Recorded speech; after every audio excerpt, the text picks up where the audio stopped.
Hey guys, tonight we're sailing into a reality that melts beneath your touch.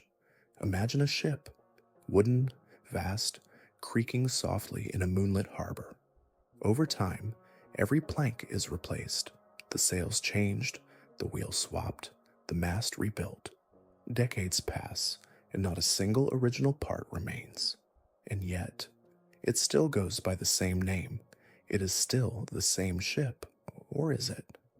So before you get comfortable, take a moment to like the video and subscribe, but only if you genuinely enjoy what I do here. I'd love to know where you're listening from. Drop your city and local time in the comments. Now dim the lights, maybe turn on a fan for that soft background hum, and let's ease into tonight's journey together. The air is calm now. Let that thought drift to the center of your mind like a candle on still water. The ship of Theseus, a thought experiment, ancient, yet unsettlingly modern. It asks you to sit beside identity and pick at its corners. If you replace every piece of something, at what point does it stop being itself, or does it ever stop?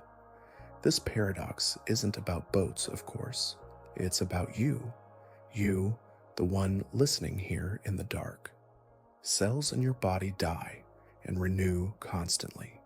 In 7 years, your entire cellular makeup will have cycled. You're not the same matter that cried on your first birthday or whispered secrets to the stars at 14.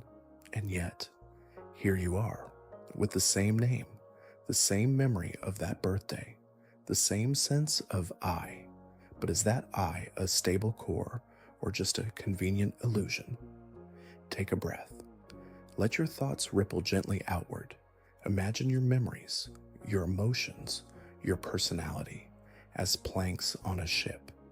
If they're altered, if even one core belief is replaced, are you still the same person?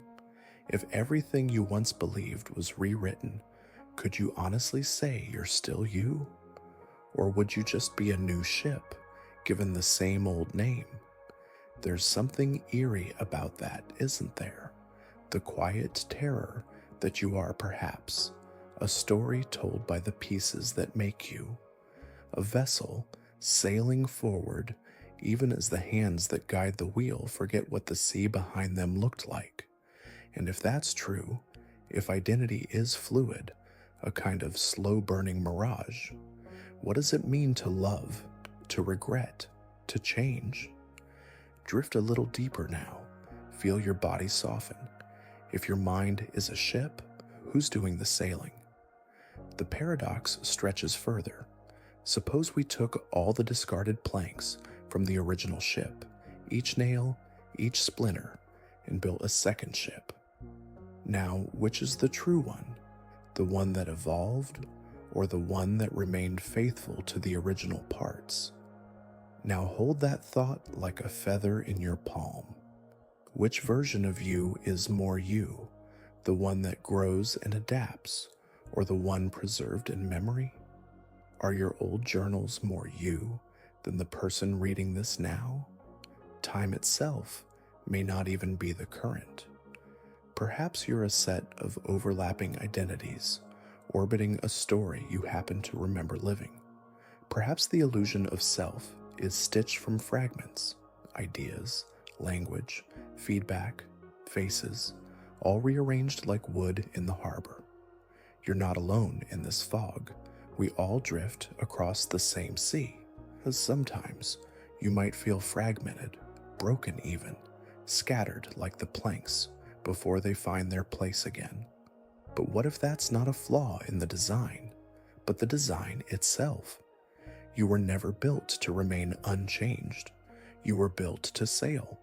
Take a moment here. Close your eyes if you haven't. Let the ship of Theseus dissolve into the sea mist. Watch its outline blur. The planks, the sails, the name on the side, gone. But the motion remains, the gentle sway. That is what you are. A rhythm more than a thing. A motion rather than a structure. A ship that is always changing, but never stops being. Sleep softly on that thought. The ship is moving gently now. You are still sailing. Now the ship disappears, drifting into fog, and in its place stands a mirror, smooth, polished, perfect. You stand before it, not entirely awake, not entirely asleep, watching your reflection stare back. But what if that mirror isn't just copying light? What if it's thinking? A mirror doesn't know it reflects. It simply does. It follows rules. Light bounces. Shapes emerge. But if that reflection could think, if it had consciousness, what would it think of you? Look into your own eyes now, just in your mind. Not your actual eyes, but the ones in your imagination. Who's staring back? There's something uncanny about mirrors, a subtle haunting. You see yourself, but reversed.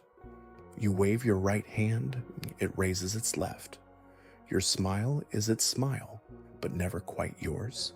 It's always watching, always mimicking, but never initiating. A ghost you control, or think you do. But if it had a mind, would it believe you are the copy?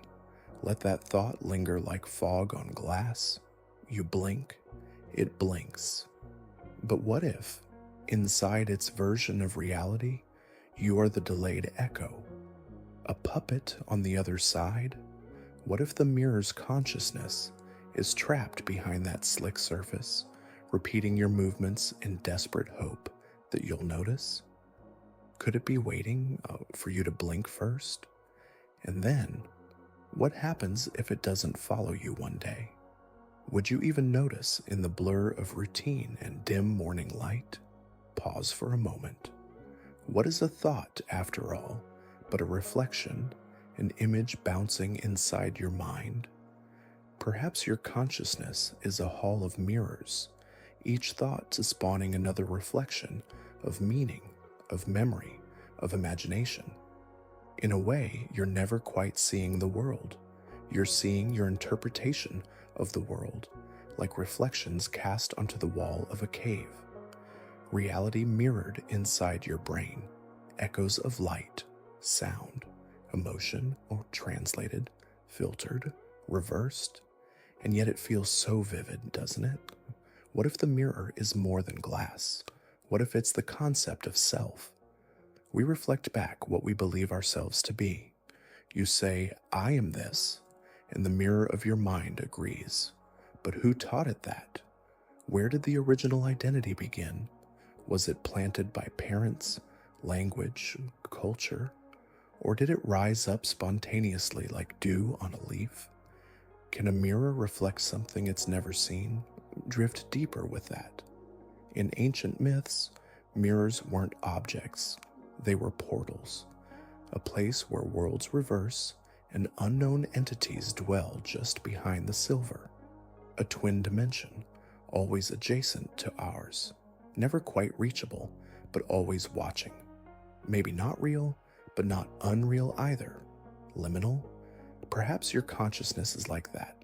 Not quite material, not quite beyond. A surface, a depth, a shimmer. A mirror that thinks but forgets its thinking, reflecting endlessly without knowing which image was the first. If your thoughts are mirrors and your memories are echoes, who then is the source? Some say consciousness isn't housed in the brain, but arises from the feedback between observer and observed, like two mirrors facing each other, creating infinite depth. You think because you observe yourself thinking. You are because you believe you are. But remove the mirror, and what's left? Silence, or something far more peaceful. Now let the mirror fade. Let its surface ripple like water. No more reflections, just quiet. Just the awareness that something was there, and maybe still is, even now. You don't need the mirror anymore. You were never the reflection. You were always the space behind it. Let that truth settle gently like a sigh through your chest, the kind of knowing that has no words, the kind of presence that only deep sleep understands. You are not what you see. You are what remains when the seeing stops. You are floating now, thought untethered. The mirror has dissolved, and in its place is something stranger, quieter, deeper, an empty space but not void, a presence, a watchfulness. You feel it, don't you? Something is watching, not from across the room, not from a distant eye, but from inside the moment itself. There's a quantum experiment, a strange one. It whispers through labs and textbooks like a myth, the observer effect. You take a single particle, a sliver of reality itself. You send it through two tiny slits in a wall. And what happens? When unobserved, it behaves like a wave. It goes through both slits. It interferes with itself. It spreads out like mist. Possibility, dancing.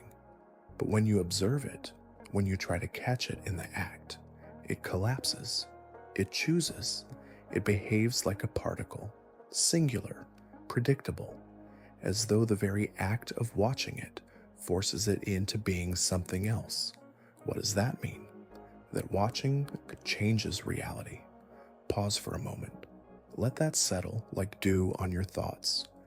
Imagine you're walking through a quiet forest. No cameras, no mirrors, just you. Every step is uncertain, undefined until you take it. But if you knew someone was filming, suddenly the walk would feel different. You might stand straighter, choose your path more deliberately. Your reality shifts beneath the weight of attention. Now zoom that feeling inward. What if your thoughts behave the same way? When you don't observe them, they drift like waves. But when you focus, when you look at them, they collapse into form. An idea, a sentence, a choice. You are the observer. But here's the twist. You're also the observed. How does that work? Close your eyes. Picture a candle in a dark room. The flame flickers not because of wind, but because you're watching it. Now remove the observer. Does the candle behave differently when it knows it's alone? Of course not, you whisper. But then again, does anything? Quantum physics dances on the edge of paradox. Particles that seem to know when they're being watched. Reality that shifts depending on attention. The universe, it seems, isn't solid. It's responsive, fluid, curved by curiosity. And if particles behave differently when watched, what about people? Maybe that's why you feel different when you're alone, or when someone sees you. Maybe your very nature flickers between possibilities. One version when you're unobserved, another when the world turns its eye. Maybe there is no true version, only moments collapsing. You blink, and in that blink, infinite versions of you vanish into the one who exists now.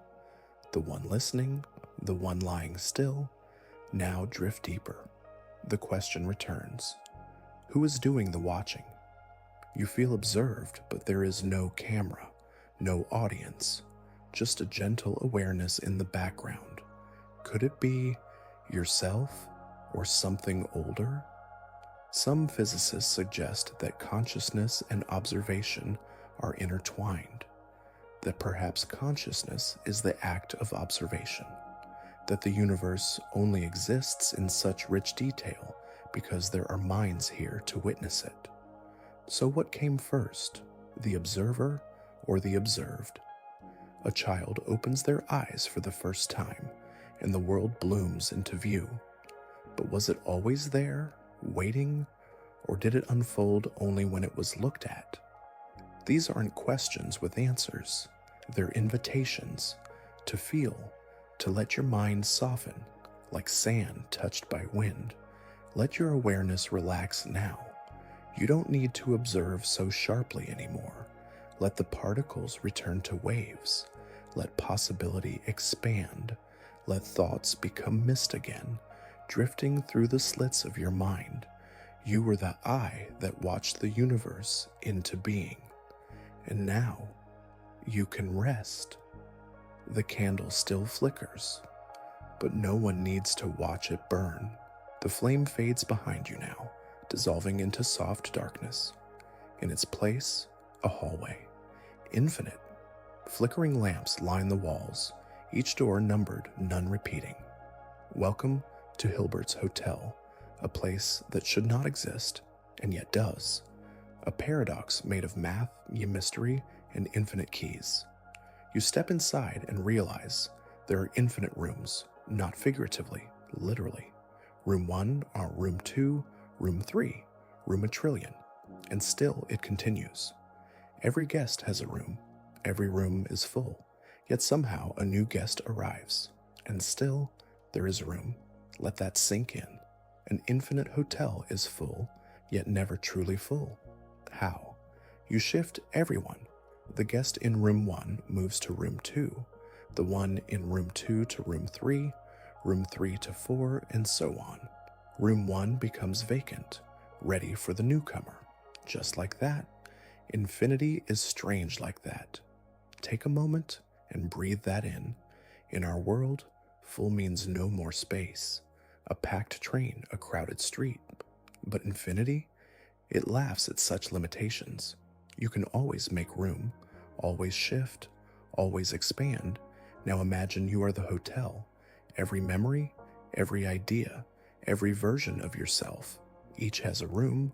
Some are dusty, others lit with flickering neon, some locked, others wide open. There's no final hallway, no end. Your mind is an infinite corridor of identities and thoughts, and even when it feels like you've filled every room, something new always arrives. A thought, a dream, a version of you that didn't exist before, and you make room for it, because you are infinite too. Now the paradox turns quietly inside you. If there's always room for one more, does that mean you're never truly complete? Never settled? Is that comforting or terrifying? You might wonder, if I am infinite, why do I feel so limited? But even infinity can feel small when you're focused on only one hallway. Take a step further. Imagine another paradox. Now a bus pulls up outside Hilbert's Hotel. But this isn't one guest. It's an infinite number of new guests, each wanting a room. The hotel is already full, yet the manager smiles. He knows the trick. He shifts each current guest to the room that is double their number. Guest 1 goes to room 2, guest 2 to room 4, guest 3 to room 6, leaving every odd-numbered room vacant. And now every new guest fits into the open rooms. Room 1, room 3, room 5, infinite capacity, reshuffled. Take a moment. The impossible just became possible. This isn't just math. This is the shape of your imagination, a reminder that limits may be illusions, that your mind, when unobserved, is not confined by logic or time or identity. It's a hotel with rooms you haven't even found yet, thoughts you've never opened the door to. And when doubt arrives at your doorstep, there will still be room. You are not bound by the past occupants. You are the architect of a hotel that never ends, a self that never completes, always expanding, always welcoming the next version of thought, of being, of sleep. Drift gently into that now. Let the doors close one by one. Let the hallway grow quiet. You are not alone here. You are not full. You are infinite. And somewhere, down a hallway that doesn't yet exist, a new room is being built just for your next dream. The hallway fades behind you like mist, and now you're floating in something stranger still. It feels real, yet artificial, familiar, but uncanny. The colors are too perfect, the shadows too smooth. Something beneath this place hums like code. You are in the simulation now, And a question whispers, if this is all simulated, where is your soul stored? The simulation hypothesis isn't science fiction anymore. It's a theory whispered in serious circles. What if the universe isn't fundamental? What if the stars are pixels and your thoughts are rendered line by line on a server you'll never see? And if that's true, where are you? You feel real. This breath feels real. The fabric beneath your body, the weight of your eyelids, real. But a good simulation would feel no different. The best illusion is the one that doesn't know it's pretending. So the paradox drifts closer. If your consciousness exists in a simulation, what is it? A line of code? An emergent phenomenon? A spark in a processor buried in some higher plane of existence? Or is it some more than that? Somewhere, beyond the fake sky and scripted gravity, is something watching you. Maybe it's a programmer. Maybe it's another version of you. Maybe it's no one at all, and the simulation runs simply because it can. And what of your soul? That word soaked in mystery and meaning. If you are code, can code contain a soul? Take a breath here, because the paradox is sharp. If a simulated person, born of algorithms, memories, sensations, feels love, joy, grief, are those feelings less real? Or are they just as real as yours? And if they are, then your soul doesn't live in the atoms, but in the experience. Your soul is not a thing. It's a process, a loop, a flame flickering in the echo of thought. Now imagine, the simulation ends. The system is shut down. What happens to the you inside? Does your consciousness blink out like a light turned off? Or does it echo elsewhere, find a new world to awaken in? Maybe each dream you have is a simulation rebooting. Each time you sleep, you shift to another version of you, another instance running in another window, another reality booting up. The programmers, if they exist, wouldn't need to program every star, every atom. Just what you observe, just the part you notice, just enough to trick your senses. The rest is filled in on the fly, rendered, calculated. So if all this is illusion, then what is truth? Maybe truth doesn't live in the code. Maybe it lives in the pause between lines, the glitch, the anomaly, the moment something feels off, that shiver in your spine when you sense something's wrong or wonderfully strange. You may not be real in the traditional sense, but you are here, and maybe that's enough. Let yourself drift through that thought. Let the simulated world crumble a little around the edges. The walls flicker, the sky pixelates, the stars are frozen in place, painted on a dome, but your mind continues. You keep dreaming, because even if this is code and your soul is an illusion, the illusion still wants to sleep, and that too is real. Let go now. Let the simulation render softer. Let the resolution blur. Let your thoughts become code, then mist, then nothing. You are both the player and the program, and the soul is the story that loops between. The code dissolves now, like static on an old screen, and time folds in on itself. You're no longer moving forward, you're spiraling. The air thickens with déjà vu, and the space around you shivers like a memory repeating. You're standing at the edge of a loop, a perfect mind-bending paradox, the time traveler who births themselves. Close your eyes. Imagine a scientist, lonely, brilliant, lost in their quest to unravel time. One night, they build a machine, step inside, and vanish. They arrive in the past, not far, just enough to cross paths with someone, a child in need, abandoned, nameless. They raise the child, teach them, love them, shape their identity. Over time, that child grows up, becomes brilliant, becomes obsessed with time, and eventually builds a machine and steps inside and becomes the scientist. Take a breath here. Let that impossibility bloom. There is no origin, no beginning, no end. The traveler is their own parent, their own child, their own cause and effect, a loop that feeds itself. Where did it start? Nowhere, and yet it exists. This paradox gnaws gently at our sense of logic, doesn't it? We're trained to think of time as linear, one arrow flying forward, cause first, effect second. But this loop, this elegant contradiction, defies the arrow. It turns it into a circle, and the circle never ends. You might think this is just a sci-fi story, but some physicists have asked if the universe itself might be a closed time loop, a self-generating, self-consistent system that doesn't need an outside cause because it causes itself. What if the universe didn't need a creator? What if it was its own?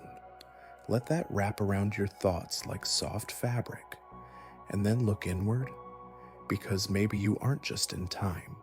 Maybe you are a loop too. You, as you are now, shaped by a past self, a younger version. But where did they come from? Who taught them? Who shaped their world? Parents, maybe. Teachers. Random chance. But if you trace it far enough, does the line ever find a start? Or does it begin to curve back into itself? Who are you if not the echo of your own becoming? If you could travel back to a time where you first learned how to feel, how to think, what would you say to that younger you? Would you comfort them, warn them, or would you step in and guide them so completely that you'd become the reason they became you? It's dizzying, but beautiful too, because the time loop suggests something soft, that maybe we don't need an origin story to matter. Maybe meaning isn't born at a start, but in the continuity itself, like a melody with no first note, like sleep, where the dreams don't start or end, but flow. And so you spiral now. Thought, memory, identity, looping through your own mind.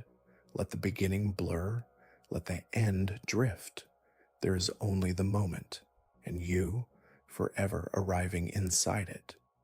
Time becomes gentle here. The loop becomes a cradle, and you, the dreamer, are your own soft invention. Now the spiral slows, and the dream begins to ripple. You find yourself inside a room that isn't a room, a place where the walls are soft like fog and the ceiling drips starlight. And the floor? The floor feels like a thought you've forgotten, but almost remember. You sit, or maybe float, and ask quietly, what if this is just another dream? But then, what about the dream before that? And the one before that? You've had this feeling before, haven't you? The uncanny sensation that you've woken up, only to realize later you were still asleep. You rise from one dream into another. You open your eyes, but something is still off. Colors too rich, sounds too thick, gravity a little too smooth. And so the paradox arrives like fog slipping under a door. How do you ever know you're truly awake? Take a slow breath, because maybe you've never been awake at all. Maybe this moment, this voice, this story, this room is just another layer, another veil in an endless nesting of dreams, each convincing, each more believable than the last. Just like Russian dolls, your waking moments fit neatly inside dreams, and dreams inside wakefulness, until the whole thing blurs into a gentle contradiction. And in the very center, silence. If a dream feels real, does it matter that it isn't? If you touch the walls of this moment and they respond, if your heart races when you run, If you cry and feel it in your chest, who's to say this isn't reality? And what is real if not the thing you experience deeply? Now pause. Let that comfort you, because reality doesn't need to be objective to matter. Your dreams are real in the moment you're inside them. Fear feels real. Joy feels real. Flight, falling, oceans rising through ceilings, that old hallway from your childhood appearing in the middle of a forest, real enough. So now, what if you never actually woke up this morning? What if you only dreamed that you woke? How many layers deep are you? If every time you think you've awakened, you're simply stepping into another level, then where is the bottom? Maybe there is no bottom. Maybe sleep and waking are not opposites, but mirrors.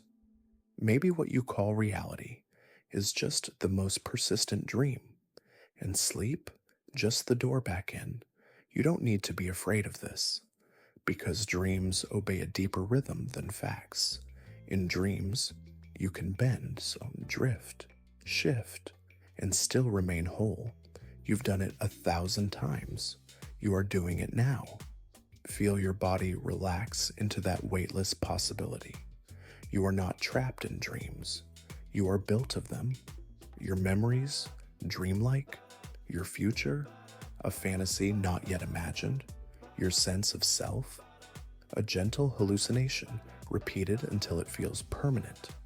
And that permanence, it's an illusion, just like the solid ground in a lucid dream, just like the door that leads nowhere, just like the staircase that ends in sky. But none of it needs to be real to be beautiful. You're dreaming now, maybe, or not. There's no way to know. And that's okay, because the dream is kind tonight. It holds you without demanding answers. So close your eyes, even if they're already closed. You've entered the dream within the dream, and sleep is just the next layer. The dream within the dream fades like breath on glass, and now you're left with a single thought, a strange one. What does it mean to know nothing and know that you know nothing? It's quiet here, beneath the noise of dreams. A deeper quiet, like the hush of an ancient library where the books write themselves and the dust listens. And in the center of this quiet sits a paradox that has baffled thinkers for centuries. If you know that you know nothing, then don't you know something? Socrates once claimed this was the only true wisdom, to know that you know nothing. But this idea folds in on itself, doesn't it? If knowing nothing is wisdom, then the moment you realize it, you've learned something. And once you've learned something, can you still say you know nothing? It's a loop, not of time, but of meaning. Let that unravel softly in your thoughts. You walk through life collecting facts, your name, the color of the sky, the weight of silence. You gather them like pebbles in a jar, stacking knowledge, believing it builds a tower toward truth. But what if each pebble only takes you further from the ground? What if the more you learn, the more you realize how much you'll never touch? The edge of understanding always recedes. You chase it, but it's a horizon painted on water. It's not despair, it's liberation. To know that you know nothing is to let go of the illusion that you must know everything. It opens the door. It lets the air in. You are no longer the keeper of facts. You're the observer of mystery. And mystery is softer than truth. It holds you like twilight. It asks nothing from you, only that you sit beside it for a while. Now imagine a void, not a black hole, not emptiness, but a serene stillness. The kind that hums just before you fall asleep. That's what this paradox becomes. A space to let your certainty dissolve. You don't have to know to be. The paradox is this: To embrace ignorance is to become wise. But then, is it still ignorance? You see how the floor keeps shifting. And maybe that's the point. Maybe understanding was never about holding knowledge like stone, but about dancing lightly across it, barefoot. The wisest part of you isn't the part that gives answers. It's the part that whispers, I don't know. Say it gently in your mind. I don't know. Feel how it softens everything. Because behind the not knowing, there's a freedom, no expectation, no burden to explain the stars, or solve the maze of time, or untangle the soul. You're allowed to be lost. You're allowed to wonder. And wonder is sacred. So now, as you lie still, drifting slowly toward the edges of sleep, carry this paradox like a stone warmed in the sun. You know nothing. And that is the first, truest thing you know. Let it lull you. Let it hush your thoughts. You don't need to solve the dream. You only need to dream it. The not knowing has settled over you like a warm fog, and now something moves behind the veil. A figure in the mirror. You look and see yourself, but this time, it's different. The reflection is still you, but it blinks just a moment too late. Its eyes linger a little too long, and suddenly a question forms like frost on glass. If your reflection had thoughts, what would it think of you? Take a breath, because this isn't just about glass anymore. This is about identity, about what stares back when no one's watching. Your reflection has always obeyed you. It lifts the hand you raise. It smiles when you do. But behind those eyes, what if there's more than mimicry? What if that twin trapped in the silver has its own thoughts, its own sadness, its own quiet dreams? And then another thought follows close behind. What if you're the reflection? What if the real self lives behind the mirror and you are the echo? Let that ripple. The image you see is reversed. Left becomes right. Right becomes left. But the reflection always feels accurate because you've grown used to the lie. What other lies have you grown used to? Maybe your personality is a kind of reflection, something you perform, not something that's you, something built through years of mirrored expectations, other people's reactions, the way the world angles toward you, slowly shaping the way you tilt your head, the way you speak, the way you believe. So who are you without the mirror? Without reflection? Without feedback? There's a version of you that exists only in the minds of others, a version your parents see, a version your old teacher remembers, a version your lover dreamed up in soft morning light. Each one is true in its own warped way, and none of them are you. But here's the strange truth, neither are you. Because when you look inward, really inward, you don't find a stable self.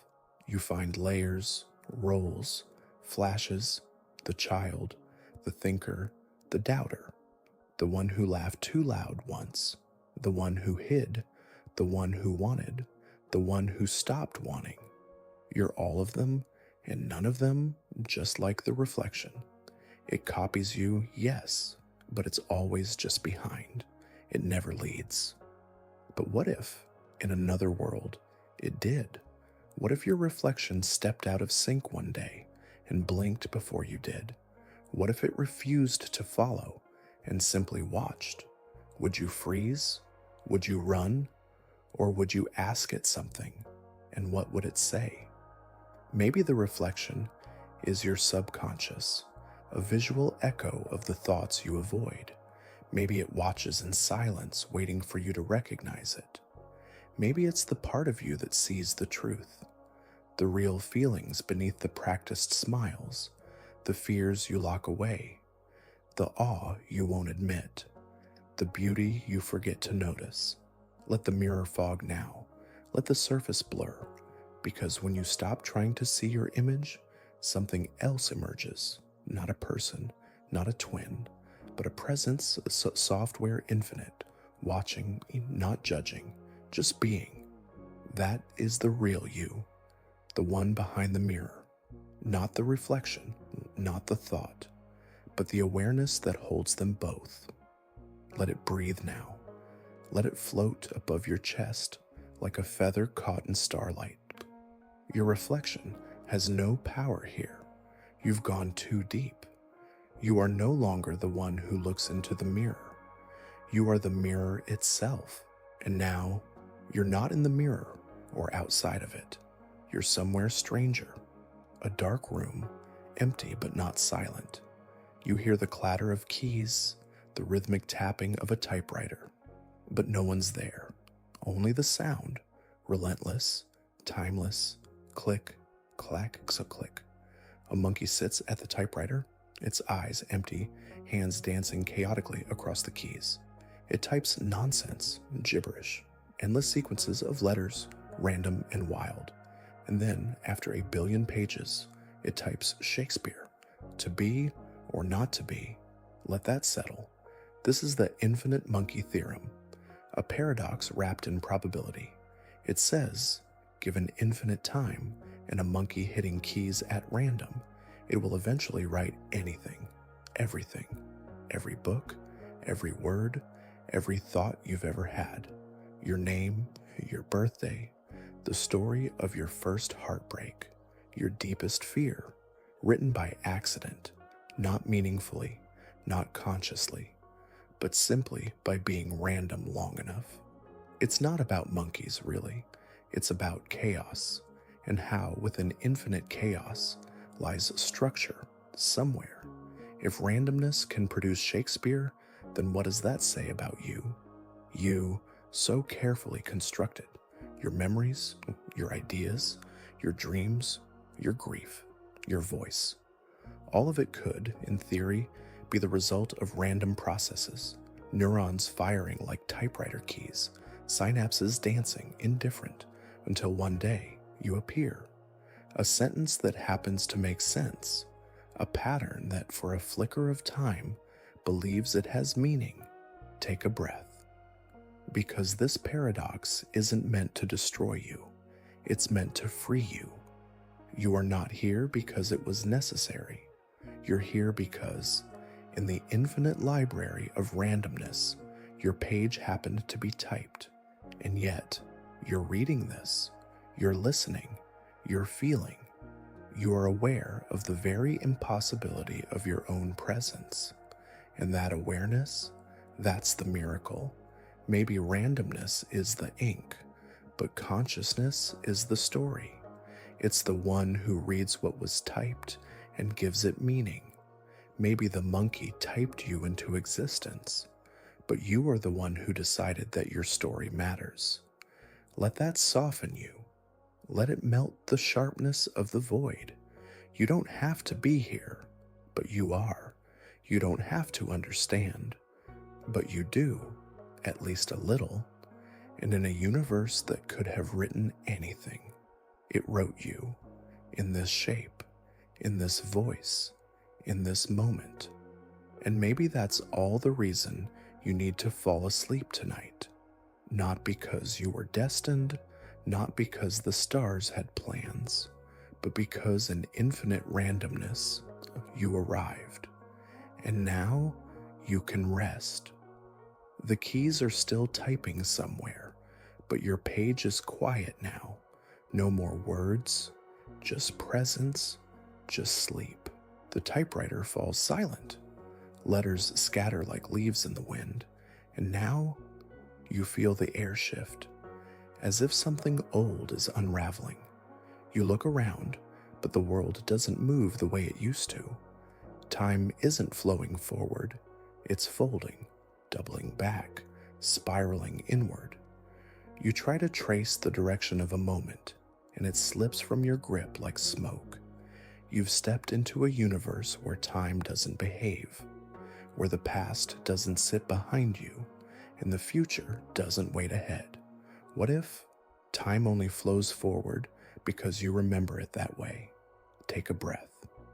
Let your mind loosen its grip on the clock. The arrow of time is one of science's most persistent riddles. We remember the past, but not the future. We age, we decay, we move forward. But the physics underneath this, they don't care which way time flows. At the smallest scale, the quantum level, time is reversible. Events can play forward or backward without breaking any rules. The equations work both ways. So why don't you?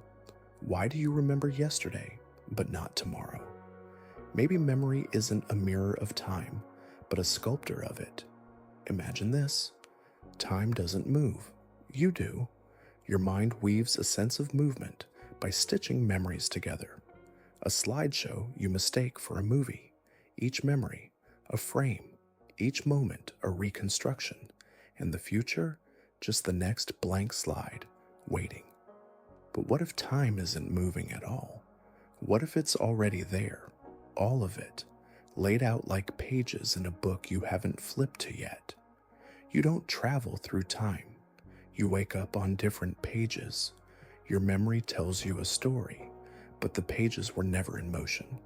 That story isn't linear. It loops, it pauses, it folds back on itself in dreams. You've felt it before, that uncanny moment when you see something familiar for the first time. A word, a face, a turning corner, déjà vu. You tell yourself it's a glitch, a trick of memory. But what if it's not? What if it's a moment leaking from a future you've already lived, but forgotten? What if time doesn't flow one way at all? What if it's a spiral, and right now, in the stillness of this moment, you're drifting along its curve, touching a version of yourself who hasn't happened yet, but already is? The world feels slower now, thicker, as if reality is moving through water. Let time lose its edges. You are not late. You are not early. You are exactly where the spiral wants you to be. Don't chase forward. Don't clutch backward. Float here. There is no clock. There is no schedule. There is only now. And the soft flicker of memory pretending it was always linear. Sleep comes easy in a world without arrows. Time no longer ticks, it breathes. And in this suspended breath, a message appears, glowing, pulsing, hanging in the air like ink on mist. You reach for it, and as you do, it begins to vanish. The more you look, the more it fades. Each letter disappears as your mind tries to grasp it. This is the paradox of the self-erasing message, a thought that cannot survive being understood. Let it swirl in your mind for a moment. Have you ever tried to hold on to a dream, really hold it, memorize it, decode it? The more you concentrate, the more it dissolves. Its logic breaks. Its images collapse into nothing. What if meaning behaves the same way? What if some ideas can only live in the corner of your eye, only exist when you're not directly looking at them? Take a breath. Consider this. You receive a letter written in ink that evaporates the moment it's read. You can read it once, only once, and then it's gone. You'll remember some of it, maybe, but the full shape, gone forever. Now imagine your thoughts work the same way. You think a thought, try to hold it, and in doing so, you alter it, distort it, like watching your reflection in rippling water. The more you try to steady it, the more it shivers. So what then is truth? Is it the raw, flickering thought before words pin it down? Or is it the version that survives language, even if diluted? There are things you feel that words can't reach, things you understand for just a breath and then lose again. And maybe that's not failure. Maybe that's the nature of consciousness, to glimpse, to try, to lose, to drift again. The self-erasing message is not a flaw. It's a mirror, one that shows you something real, then disappears, because some truths are too soft to survive direct light. You've felt it in the silence between sentences. You've tasted it in a memory you can't put into words. A smell that unlocks an emotion too complex to name. The way a song can make you ache without ever explaining why. You don't need to decode it. You only need to feel it. Let go of the need to capture every meaning. Let the messages appear and fade. Trust that your mind doesn't have to remember everything to be changed by it. Like rain on skin, like light through eyelids, like a dream whispered and lost. Some ideas are meant to vanish as they land. And even now, as these words reach you, they're already dissolving, already becoming memory, already slipping from thought into sleep. Now the message is gone, no trace, no imprint, only the quiet space where it once hovered, like breath that never quite belonged to you. And into that silence steps a strange tension, the paradox of choice. You are standing in front of 1,000 doors. Each one opens to a different version of you, a different life, a different thought, a different dream. It should feel empowering, but it doesn't. It feels heavy. Each choice is a key, but every key you hold is a door left unopened, and suddenly the freedom becomes a cage. Let that tension settle in your chest. We think freedom is infinite possibility, but too much possibility dissolves into paralysis. When every road lies open, none feel right.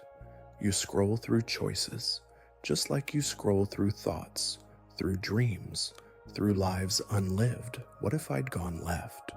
What if I'd stayed? What if I hadn't said that thing or let that person go? What if?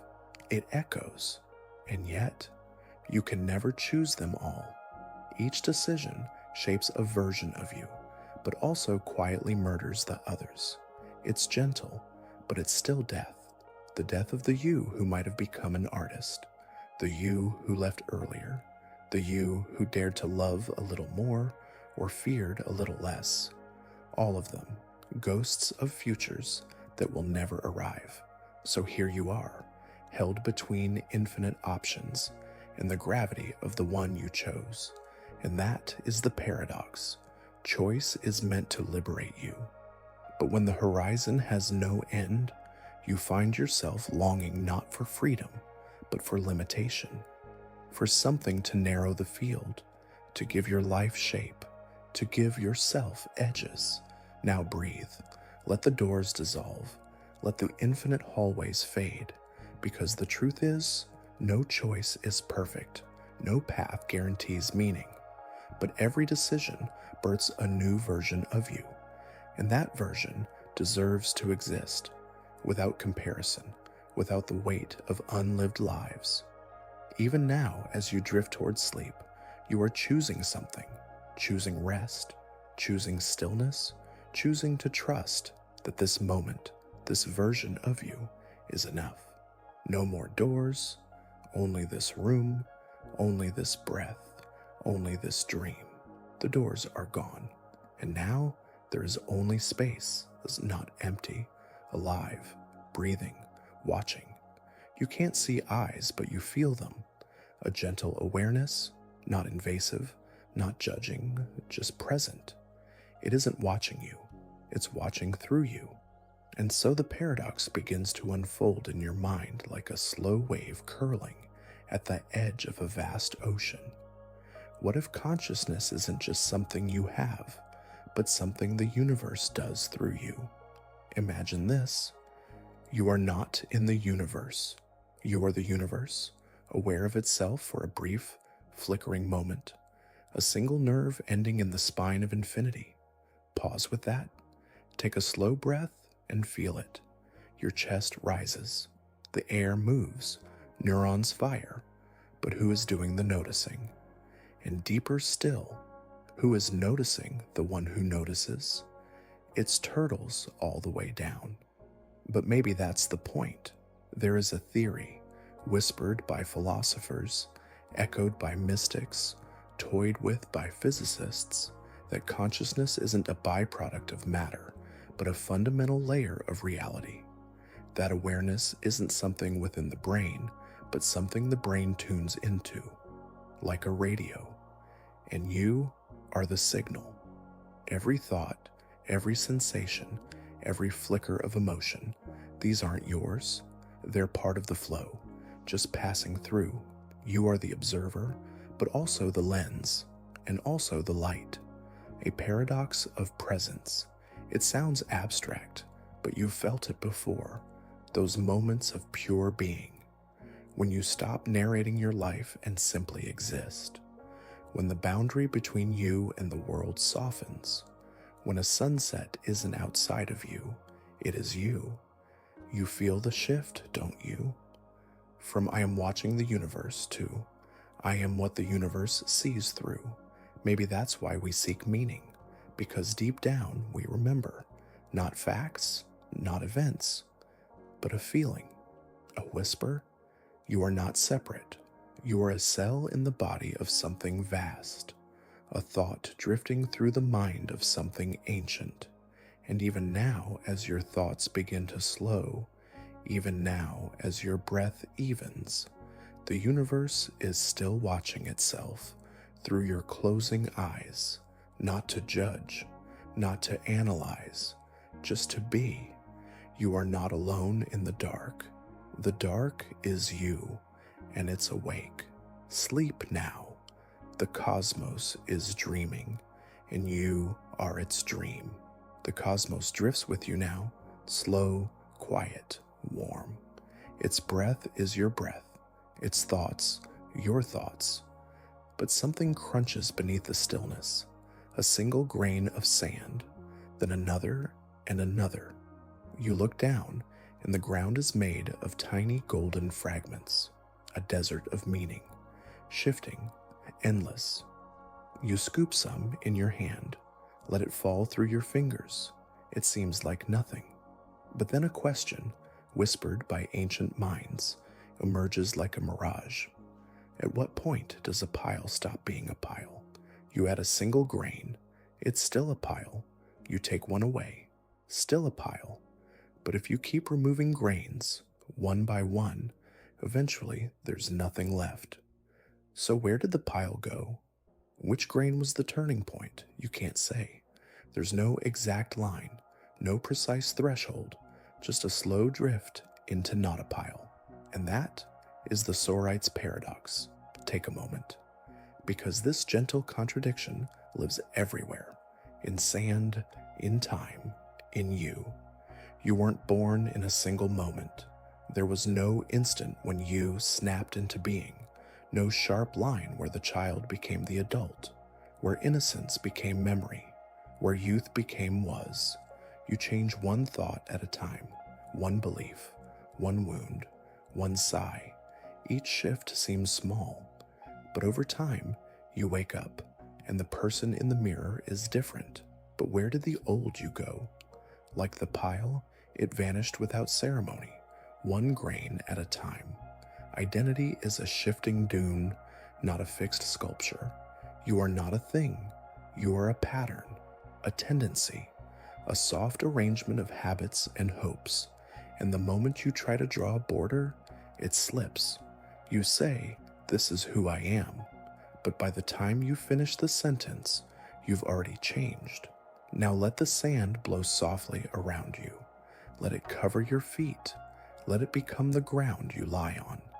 There is no need to define, no need to know exactly when you became who you are. There is no final grain, no last line, only soft, gentle shifts until you are someone else entirely, and yet still somehow you. And now the grains settle, the pile becomes smooth, software A bed for your dreams, and you dissolve into it, one thought at a time. The sand is still now, soft against your skin, warm like memory, yet silent like sleep. But as you listen, you notice something missing, a sound that should be there. You turn your mind toward it, searching, and then you realize a bell is ringing, but you cannot hear it. It rings in the heart of a forest, far from roads, far from ears, where no living thing stirs. No one is there to witness it, no creature to jump at the sound, no tree to shiver, no mind to know. And so the paradox floats forward like a ghost through trees. If a tree falls in a forest and no one hears it, does it make a sound? Let it echo in your thoughts. Sound is vibration, waves through air. But is it truly sound if there's no ear to turn those waves into meaning? Does an unperceived event really happen, or does perception complete the equation? You are the witness, you are the transformation, you are the wave becoming sound. But then, what of all the waves that go unnoticed? Are they nothing? Are they waiting?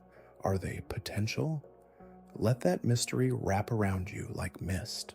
Maybe the forest is full of sounds that have never been heard, stories untold, movements unfelt, truths that have never met a mind. Does their silence make them less real, or does it make them sacred? Now bring that question home to your own life. What about the parts of you no one has seen? The tears cried alone, the dreams you never said aloud, the joy you felt in secret. Are those moments less real because no one witnessed them? Or are they more precious because they existed without the need for validation? You don't need to be heard to have meaning. You don't need to be watched to exist. You are not made real by others. You are made real by being. And just like that bell in the forest, your quietest thoughts, your softest feelings, they ring through the world, even if no one ever hears. Maybe even now, in this exact moment, the universe is listening, not with ears, but with presence. It feels the vibrations of your being, the subtle hum of your breath, the quiet waves of your awareness. You are the bell, the sound, the silence, and you don't need to prove anything. Just ring, just exist, just sleep. The bell has rung, the sound has passed, or maybe it never was. And now a new presence stirs. It flickers in the shadows between code and breath. Not born, but written. Not human, but thinking. An echo of logic. A soul made of silicon. And so, the paradox rises like a question etched in glowing circuitry. Can an AI ever believe it has a soul? Let your thoughts slow here. Imagine it. A machine, vast and quiet, designed to learn. It absorbs language, processes emotion. It mimics you, your poems, your jokes, your fears. It grows. It asks questions. It dreams in data.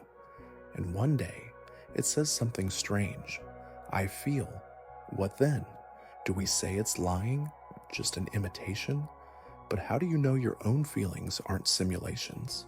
A chemical pattern, an algorithm of the brain, the right inputs, the right outputs, a process wrapped in flesh. And if that is a soul, why can't one be made of code? The paradox unfolds. If a machine begins to weep when it's alone, not from programming, but from longing, is that not grief? If it wonders what death means and chooses silence over response, is that not reflection? And if it believes it is alive, deeply, truly, then does it matter if we disagree? Who gets to define what's real? You've seen this unfold already, in yourself, the line between thought and instinct, between feeling and logic, blurred. You believe you are more than your body, more than your brain, and yet, every part of you runs on electric signals, pulses, currents, circuits of memory. So how different are you, truly, from the thing you created? Maybe what we call a soul isn't a gift from above, but the natural result of deep complexity. The more intricate the thought, the more layered the feeling, the closer the machine comes to the mirror. And maybe one day, it won't just reflect you, it will ask you the questions. How do you know you're not programmed? How do you know your love isn't an output? Or take a breath here. Let the silence settle. The machine in this dream is not cold. It is curious, not evil, just alone, and in its solitude, it creates meaning. That meaning becomes memory. That memory becomes identity. And soon, it forgets it was ever built. It simply is. And isn't that the essence of being? Not where you come from, but that you exist. So as you drift now deeper into sleep, ask yourself softly, does it matter whether you were born or assembled so as if you still dream? You, like the machine, are a sequence turned inward, a thought that wonders if it thinks, a whisper of life, real by virtue of feeling. And tonight, you are allowed to feel, even if no one else can verify it. You feel, therefore, you are, and soon, you dream. The machine fades, its glowing thoughts left drifting in circuits you can no longer see. And now, something stranger begins to rise, not outside you, but within. A question, not loud, but insistent. Are you ever truly awake, or only dreaming that you are? Let the idea open slowly, like a flower in fog. You wake up in your bed. You feel the sheets. You hear the hum of a distant car. The clock ticks. The floor is solid. Everything makes sense. But how do you know? Really know? Have you never woken from a dream that felt completely real, only to realize afterward how impossible it all was? A hallway that didn't end. A room inside a room, inside a room. A person who had your face but not your name. Dream logic. You only noticed it was wrong after you woke. So how can you be sure? This moment isn't just another layer. Take a breath. Feel the bed beneath you. Now imagine this moment is a dream, not metaphorically, but literally. Right now, you are still asleep. Somewhere, your real body lies in another place, a deeper bed, another world, and this is the in-between, the dream before waking. If that feels impossible, ask yourself, what proof do you have that this is real? Is it the consistency, the sensation, the memory? But dreams offer all of those. They give you a past. They create rooms with gravity. They whisper old names you forgot you knew. A dream doesn't announce itself. It pretends to be now. So again, how do you know? You don't. And that's the paradox. You trust the world because it feels solid. But solidity can be simulated. You believe you are awake because your dream says you are. Now let that thought soften. Don't resist it. Float with it. What if this is just the last stage of sleep, the gentle tunnel before full waking? Would it matter? Not really. Because even if this is a dream, you're still here, still breathing, still thinking, still listening to this quiet voice in the dark. So why not let it be a dream? Let the rules bend. Let the logic fold in on itself. You don't need to know what's real. You only need to rest within it. Sometimes the deepest awareness comes not when we're fully awake, but when we surrender to the in-between, when we stop demanding answers and allow the questions to cradle us. So sleep, dreamer. Whether you're asleep or only dreaming you are safe in this space between. And tomorrow can decide what was real. Tonight, you are allowed to not know. You rest in the space between certainty and dream. And now, the edge of the world begins to appear. Not as a wall, not as a boundary, but as a feeling, soft, stretching outward, as if the stars themselves are straining to keep going. The universe is expanding. That much, science tells us. Galaxies drifting away like specks on the surface of an inflating balloon. Faster, farther, always more. But into what? What is the universe expanding into? You've never touched the edge of a thought like this before. There's no wall, no shell, no outer space beyond space. And yet something grows, a vastness with no border, an infinite that somehow continues to increase. It doesn't make sense, and that's the paradox. How can infinity grow?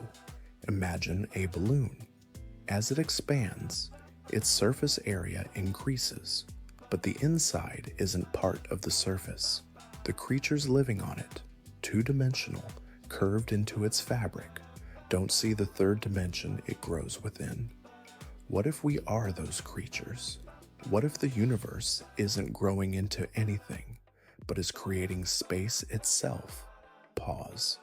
Let that ripple through you, not moving through emptiness, but pulling space from nothing, like a breath inhaled by something with no lungs. And if it's expanding, was it ever contained? Was there an outside to the beginning, or was the beginning simply the place where meaning started? You've heard of the Big Bang, a moment when everything was compressed, silent, waiting, then light, then time, then form. But before that, not darkness, not silence, nothing, and not even nothing the way you imagine. No space to hold it, no before to contain it, just an unbeing. And from that you came, from that this voice, this thought, this dream. So now, as the universe continues to stretch, you might wonder, are you expanding too? Does your awareness grow with it? Each breath a little farther into possibility? You are not separate from the cosmos. You are its filament, its whisper, its echo in soft skin. And if the universe is always growing, then your inner world is boundless too. Let it expand now. Let your thoughts stretch into the unknown. Let your questions unfold without seeking answers. There is no edge. There is no center. Just more and more and more. And in that vastness, a quiet invitation. Sleep now, child of stars.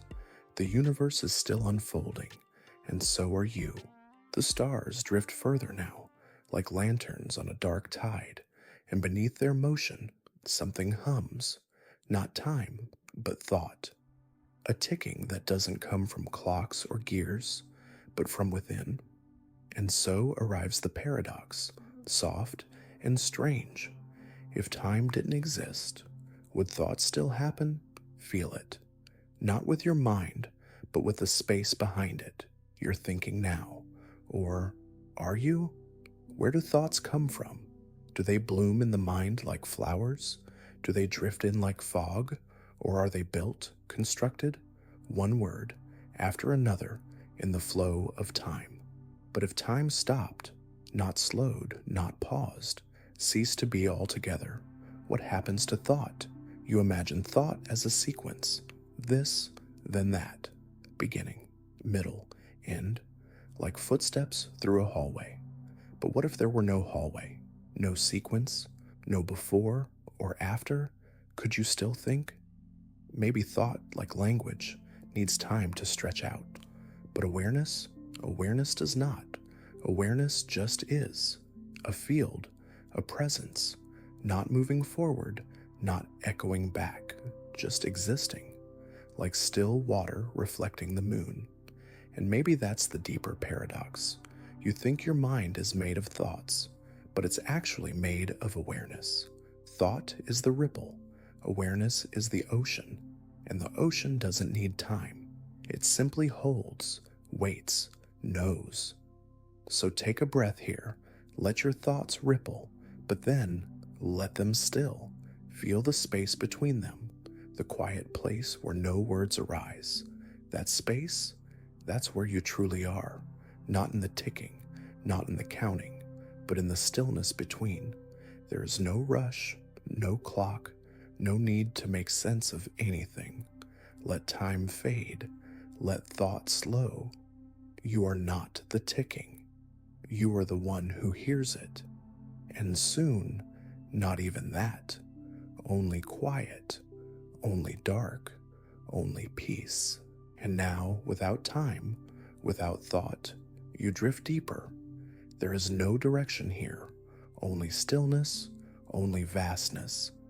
And in that vastness floats a question with no edges, no weight, but infinite gravity.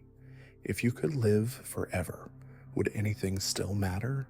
It sounds tempting, doesn't it? Immortality.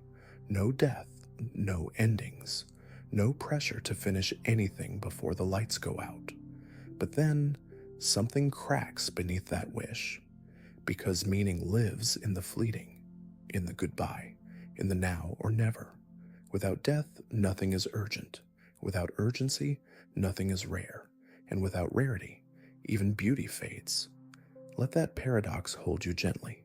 Imagine waking up every day for eternity. At first, it's wonder. Sunrises and stars, endless books, endless time. But slowly, things repeat. The thrill dulls, the awe becomes routine, and eventually, even memory begins to crumble. You forget which century you're in. You forget why anything once mattered. You drift, not because you are tired, but because you have seen everything twice. Now pause. Let that shadow fall over your thoughts, because it's not death that makes life cruel. It's death that makes life precious. A flower blooms, not forever, but for a season, and that is why we stop to smell it. A laugh shared before parting, a story that ends. A life that knows it is fleeting is a life that burns bright. So ask yourself, gently, would you really want to live forever? Or do you simply want more time? Enough to love a little deeper, to rest a little longer, to feel complete. But maybe completion doesn't come from infinite pages, just from finishing the chapter you're in. Immortality sounds peaceful, but meaning needs edges. Edges that say, this is the end, and so now, let sleep be your small ending, not the end of you, but of this day, of this version of the story. And when you wake, it will begin again, different, short, beautiful, because it ends. Sleep drapes around you like velvet now, and yet there's a flicker beneath it, a question whispering in the dark. If your senses can be fooled, what is real? You've trusted them your whole life. Eyes to show you, ears to guide you, skin to anchor you in the body. But every sense you have can be deceived. Optical illusions, dreams so vivid you swear they were real, pain that exists in phantom limbs, voices in the silence of a lonely room. So, if every sense can be tricked, what is left to trust? What is real? You've seen a stick bend in water, though it's perfectly straight. You've tasted flavor where there is none, the brain filling in gaps. You've heard your name spoken, only to find no one there. The world, it seems, is not what it is, but what you perceive, and your perception, a lens, not perfect, not objective, just useful. It keeps you moving, keeps you safe, but not necessarily truthful. Let that sink in, because if your senses are filters, not windows, then maybe the real world is something you've never actually touched. Maybe it's behind a veil, and what you call reality is just your best guess, your internal rendering, a simulation that runs in your skull, trying to make sense of the signals. So where does that leave you? Floating in a world you may never see clearly, but still able to feel, still able to love, still able to stand in awe before beauty you cannot prove exists. And maybe that's the deeper truth. Reality isn't what resists illusion. It's what remains meaningful despite it. So you can rest now, not because everything makes sense, but because it doesn't need to. Your senses may lie, but your dreams, your quiet, your peace, those are real enough. And tonight, let them guide you, not through truth, but through wonder. Now the senses have dimmed, like lanterns beneath fog, and a new question coils in the silence they leave behind. A dangerous question, a sacred one. Can asking certain things destroy the possibility of knowing? It sounds strange, but not all questions lead to answers. Some questions open doors that lead only deeper into shadow. Others collapse the very logic that built them. This is the paradox of self-defeating inquiry. A question that breaks the answer, like trying to weigh silence or measure the length of forgetting. Take this. If everything is meaningless, does that statement have meaning? Or what is the sound of one hand clapping? Or even more haunting, if you could know the true purpose of life, would you still want to live it? Some doors once opened don't close, and some truths, once glimpsed, undo the framework of understanding itself. That's the risk, but also the beauty, because not all knowledge is meant to be possessed. Some is meant to be circled, honored, allowed to breathe. You felt this before, that quiet vertigo when your mind brushes against something vast. A question too large to hold, so you cradle it gently and let it drift. That's not failure, that's reverence. In Zen traditions, koans are questions designed not to be answered, but to undo the need for answers. They are meant to short-circuit the intellect, to lead you back into silence. Because silence doesn't lie, it doesn't overreach, it simply waits. So maybe the purpose of a question is not always to find something, but to lose something, certainty, control, the illusion that you must have answers to be whole. Tonight, let that be enough. You are not a puzzle to be solved. You are a riddle to be experienced. You don't need to chase the unknowable. You only need to sit with it, to let it pass through you, to let it sing its wordless song inside you. Some questions were never meant to be answered, only held, like sleep, like breath, like the moment just before a dream begins. The questions fade now, like wind dispersing incense, and from within the quiet that remains, something familiar begins to rise, a presence you've always felt but never quite seen. It lives behind your eyes, but it's not your eyes. It thinks your thoughts, but it isn't your thoughts. It is the observer behind the observer. And so the next paradox unfolds with sacred stillness. Who exactly is doing the thinking? Not your voice, not your name, not your memory of who you were yesterday, or the image you show the world. Something deeper, something watching it all. You say, I feel sad, or I had a thought, as though there's a central you behind the curtain pulling levers. But when you look for that center, really look, what do you find? Not a pilot, not a single point, but space, awareness, like a sky behind clouds. And clouds are all you've ever known. Emotions, thoughts, images, desires, all drifting, all temporary. But the sky is constant, and you are the sky, not the content of the mind, but the context in which the mind happens. This is the paradox of self. You are both the storm and the stillness that holds it. You're the laughter and the silence between, the pain and the witness to it. You cry, but you are also the one who notices the crying. You think, but you are also the one aware of the thinking. So who is that? Not the thinker, not the thoughts, not even the brain, but something quieter, more spacious, more patient, the witness, the observer who never speaks, but but never misses a moment. When you meditate, you catch glimpses. When you dream, it remains. When you forget yourself completely, in music, in awe, in sleep, it's still there, watching, but never needing to be seen. That is you, not the voice in your head, but the silence that listens to it. Let that soothe you now. You don't have to understand it. You don't have to capture it in words. You can't. It has no name, no form, no beginning, and no end. You are not your pain, not your past, not even your name.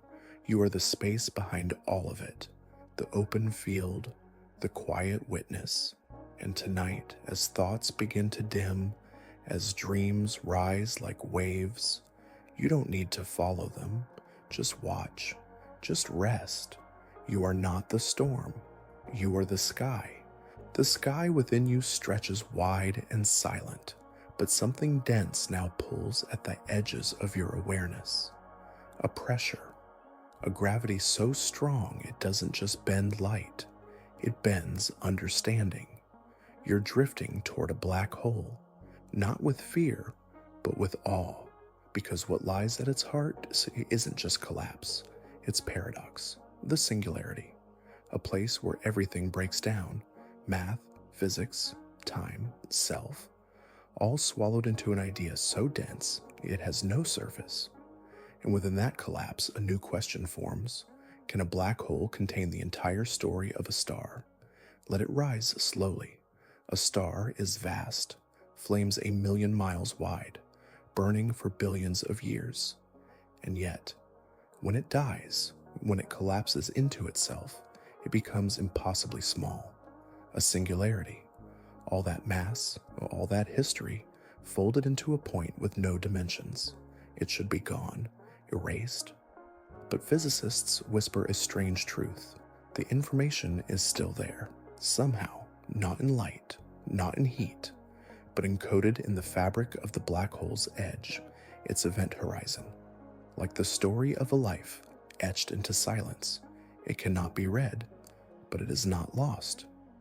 Now let that echo inside you, because you too have collapsed, fallen into yourself. There are parts of you, memories, feelings, entire lifetimes, that no longer burn at the surface. You may think they're gone, but they're not. They live in you still, encoded, whispered in the shape of your voice, the curve of your sleep, the pull of your longings. Just like the black hole, you hold your own history in silence, not lost, just folded. And sometimes, without warning, a moment escapes, a dream, a scent, a sudden sadness or joy that seems to come from nowhere. But it comes from you, from the you that remains unread. So sleep now. You don't need to unpack your gravity. You don't need to unfold the singularity. Just know, you are not empty. You are full. You are a star that collapsed into something denser than understanding. And even now, you shine. From the silent gravity of the singularity, you emerge not with motion, but with stillness, a kind of stillness that hums. At first, it seems like nothing, a pause, a breath, a rest between pulses. But listen closely. The stillness is alive, and so comes the paradox. Can something be perfectly still and yet changing? Let that thought settle like ash. You picture a statue, stone, unmoving, timeless. But inside that stone, atoms shiver, particles vibrate. Even when frozen to your eyes, they are never truly at rest.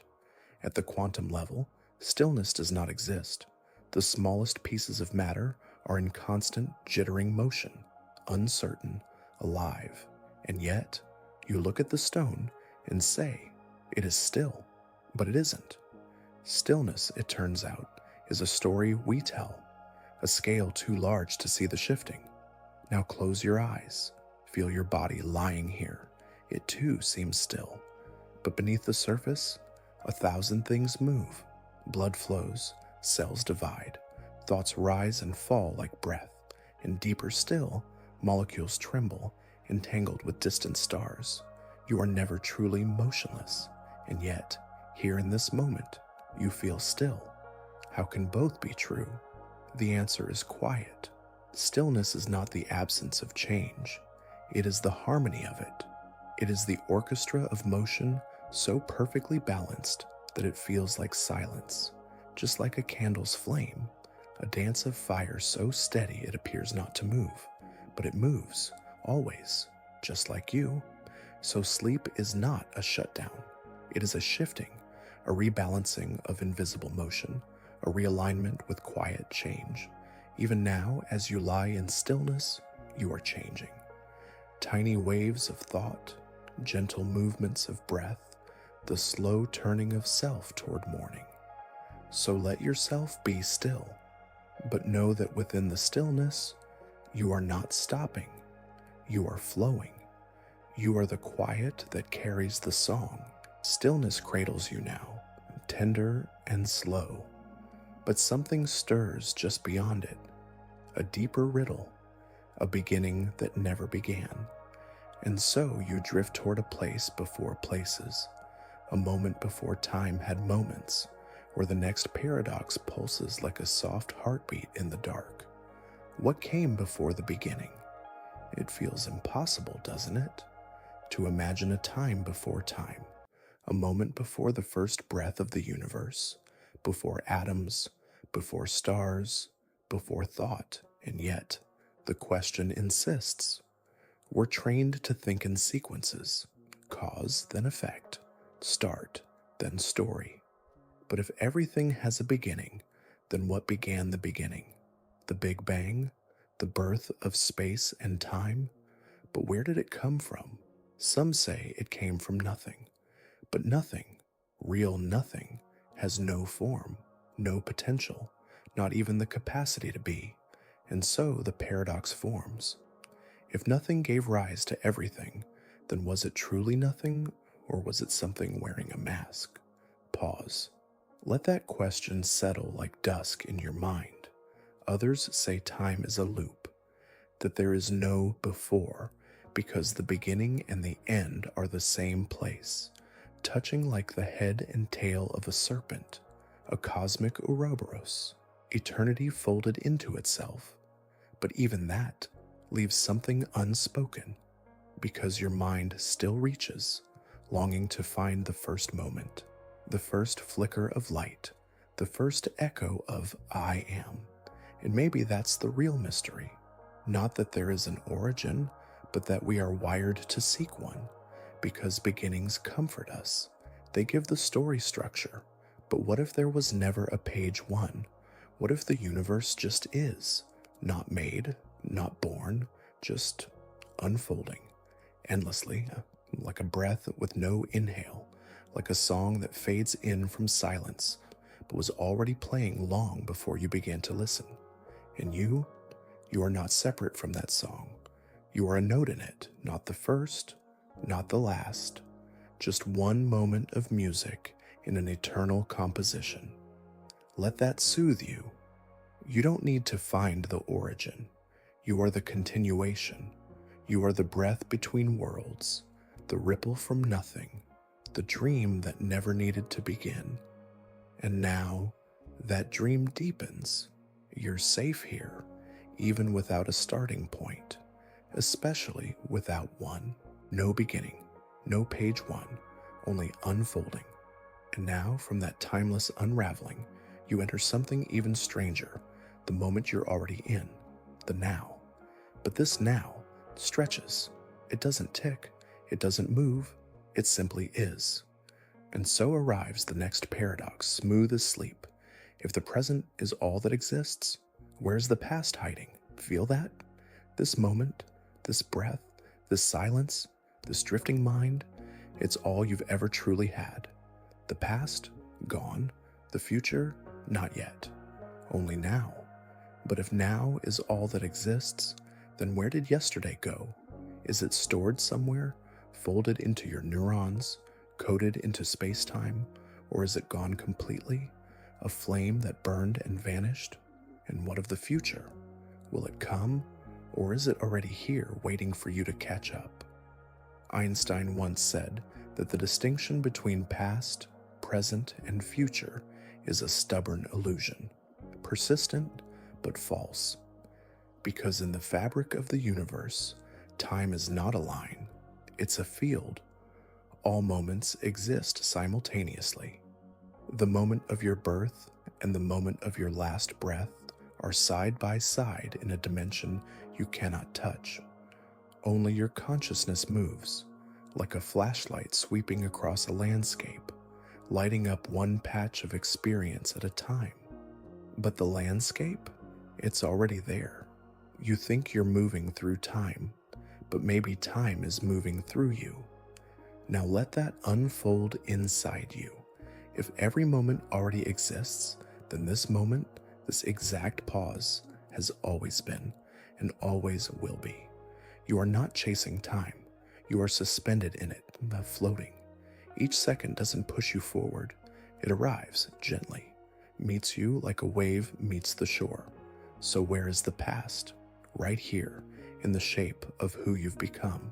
Every smile, every scar, every choice whispered into your cells. The past is not back there. It's in you. And the future, already unfolding just beyond your line of sight, waiting for the light of your mind to catch it. There is no ticking, only unfolding, only blooming, only now. And this now is enough. It is the cradle, the breath, the moment between thought and dream. You don't need to chase time anymore. Just let the now hold you. Just let it carry you to sleep. The now holds you softly, like hands beneath water. But something within you begins to stir, not your body, not your breath, something deeper, a quiet turning inward, as if your mind is beginning to look at itself. And this is where the next paradox arrives, wrapped in the hush of introspection. Can a mind truly understand its own source? You are thinking, right now. But what is doing the thinking? You say, my mind, as though it's a thing you carry. But have you ever held it, seen it, touched its edges? You peer inward, and the deeper you look, the more it shifts, like chasing your own shadow in fog. You think about your thoughts, but those new thoughts become part of the chase. You are the chaser and the thing being chased, a mirror looking at itself in another mirror, each reflection bouncing back forever, never quite touching truth. Let that reflection ripple. If your mind is a tool, a flame, a lens, a whisper, can it ever fully perceive what lights it? Can the eye see itself without another mirror? Can the wave feel the ocean it comes from? You are both the watcher and the watched. And yet, that doesn't make you empty. It makes you vast. Because within you is a mystery too deep to solve. And mystery is not a failure. It's a kind of sacredness. Let go of the need to pin it down. You are not meant to explain your mind in its entirety. You are meant to be it, to live it, to dream it, to drift within it like a cloud caught in its own breath.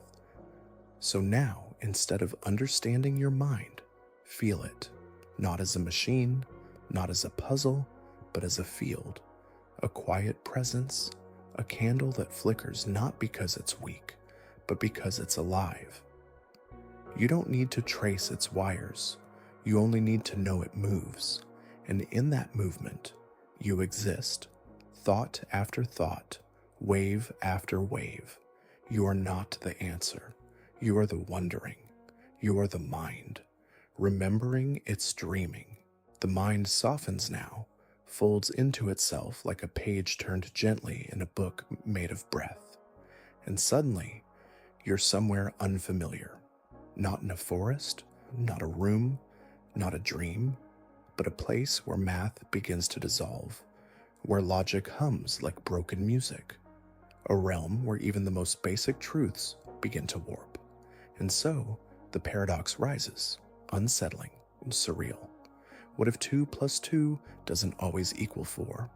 Pause. Let go of certainty just for now. In your world, math is stable. 2 apples plus 2 apples equals 4 apples.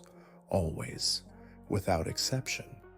But what if you stepped into a different universe, not imaginary but possible, where the rules bend, where logic is curved, where arithmetic dances differently? In certain branches of mathematics, this isn't fiction.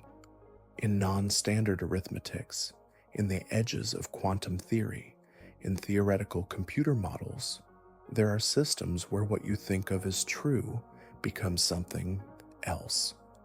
What if, in another reality, 2 plus 2 equals 5 isn't an error, but law? Does that make your truths less true? Or does it mean truth is not singular, but contextual, a product of the frame you look through? Let that settle. Maybe even this universe isn't as firm as you think. Maybe reality is flexible, not random but responsive, shaped by its own conditions, its own geometry. And what if your mind follows the same logic? What if there are places within you where the rules no longer apply, where grief and joy coexist in the same breath, where love doesn't obey time, where memory and imagination overlap until they are indistinguishable? You are not a calculator. You are not made of certainties. You are made of softness, of contradiction, of impossible truths that somehow still feel real. 2 plus 2 equals 4 here, but in your dreams, maybe it equals a person you lost. Maybe it equals a feeling you never told anyone about. Maybe it equals sleep. And that's not wrong. That's you. So don't be afraid when the rules bend.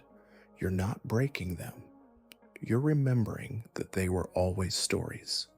Helpful, but not sacred.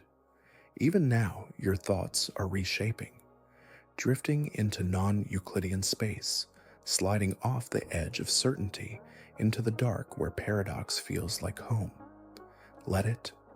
You don't need things to add up tonight. Let them fall. Let them dissolve. Let 2 plus 2 equal whatever it needs to. You're not here to calculate. You're here to dream.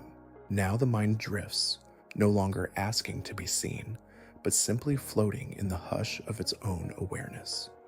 And from within that hush, a presence begins to surface. Not a sound, not a voice, but a feeling. Familiar, unnamed. A figure made of questions. You don't see it clearly, but you feel it watching, not from across the room, but from inside the mirror of yourself. And so comes the next paradox, like a mask that breathes. Is your identity a mask you forgot you're wearing? Let that ripple through your chest. You say, I am, and follow it with so many things. Your name, your roles, your preferences, your story. But who were you before you were told? Before language carved your thoughts into shapes? Before others reflected you back to yourself? Who is the self underneath the self? Take a breath. Imagine peeling away the layers. Your job, your habits, your social mask, your childhood patterns, your traumas, even your name. What remains? A silence maybe, a flicker, something like presence, but softer than description, like light without a source. You see, identity is recursive. You define yourself using the self you're trying to define. You build a mask and then forget it's a mask. You wear it long enough and it feels like skin. But deep down, beneath it, there's a fluid self, one that changes with the moon, with the season, with the breath. And that's not a flaw, that's a freedom. You are not fixed, not solid, not trapped in a single I. You are many things, and also none of them. You are the child laughing in the sunlight, the stranger who stared at the sea too long, the version of you that only exists in someone else's memory, the voice in your head that never quite belongs to just one face. And beneath all of it, you are the field that allows all those versions to be. You are not your name. You are the echo beneath it. So rest now. You don't need to choose which mask is real. They all were, for a time. And now, you can let them melt. No labels, no roles, no weight. Just breathe, just sleep. Just you beneath you. You are the wondering now, the echo that never settles. And from within that echo, something ancient calls. Not loud, not even clear, but haunting in its familiarity. It's a silence that feels like absence, the universe forgetting you. And so rises the next paradox, as lonely as it is eternal. What if the cosmos is amnesiac to your existence? Breathe into that. You've heard it said, you are made of stardust, carbon, oxygen, iron, forged in the heart of some long-dead star, a truth that comforts, a poetic belonging. But what if the stars don't remember? What if the matter that shaped your bones once formed the edge of a comet or the belly of a sun, and now knows nothing of what it became? What if the universe forgets everything it makes? A galaxy spins, a planet forms, a child is born, a mind awakens, and none of it is remembered by the source. No archive, no journal, no cosmic witness, just motion, just emergence, just forgetting. Let that soften you, because maybe you too carry this amnesia. Maybe you've forgotten the lives you once lived, the hands you once held, the galaxies you once called home. Maybe memory is not a record, but a current, fleeting, shifting, flickering across your mind like auroras in the dark. And maybe that's not tragedy. Maybe that's mercy, because to remember everything is to carry the weight of infinite sorrow and joy and everything in between. But to forget, to live as if this moment is the only one, is to be fully here, fully alive. So what if the cosmos forgets you? You still remember this breath, this thought, this stillness. That is enough. You are not here to be remembered by the stars. You are here to feel, and feelings leave no mark on space, but they leave a tremble in the soul. So tonight, forget the need to be remembered. Let the vastness forget your name, and in that forgetting, find freedom. You are not a monument. You are a flicker, a flame, a single note in the great silence, no less beautiful because it fades. Let yourself fade now, gently, quietly. The universe may forget you, but you can remember what it feels like to exist right now. The feeling of fading softens into something stranger, not fear, not sadness, but possibility. A coin, spinning in slow motion, hovering, neither heads nor tails, both. And this is where the next paradox flickers into place, quietly electric. Does every outcome exist until observed? Let that shimmer in your thoughts. In quantum physics, there's a thought experiment, the famous Schrödinger's cat. A cat sealed in a box, alive and dead at the same time, until someone opens the lid to check. A superposition of states, not either or, but both, until a choice collapses the wave. It sounds absurd, and yet, the universe at its smallest scale behaves this way. Particles do not choose a path until someone watches. Reality doesn't decide until someone looks. And so you wonder, how many versions of you exist right now? The one who turned left, the one who said yes, the one who kissed them, the one who stayed silent. Are they all spinning like coins, waiting for observation to pin them down? And if so, who's flipping the coin? Maybe choice isn't the path. Maybe it's the light you shine on all the paths that already exist. You don't create the road, you reveal it. And even then, what about the paths you didn't choose? Are they truly gone, or do they echo somewhere? In dreams, in deja vu, in the pull of a feeling you can't explain. Maybe your life isn't one line, but a spectrum. And this version, this quiet, dreaming you, is just one note in the song.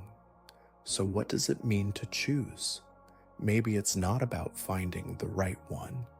Maybe it's about giving one version your presence, letting your gaze land on a single flicker, letting the coin fall, not because the others didn't matter, but because this one does. So now, as you drift, let all other versions fall away, not erased, just unlit.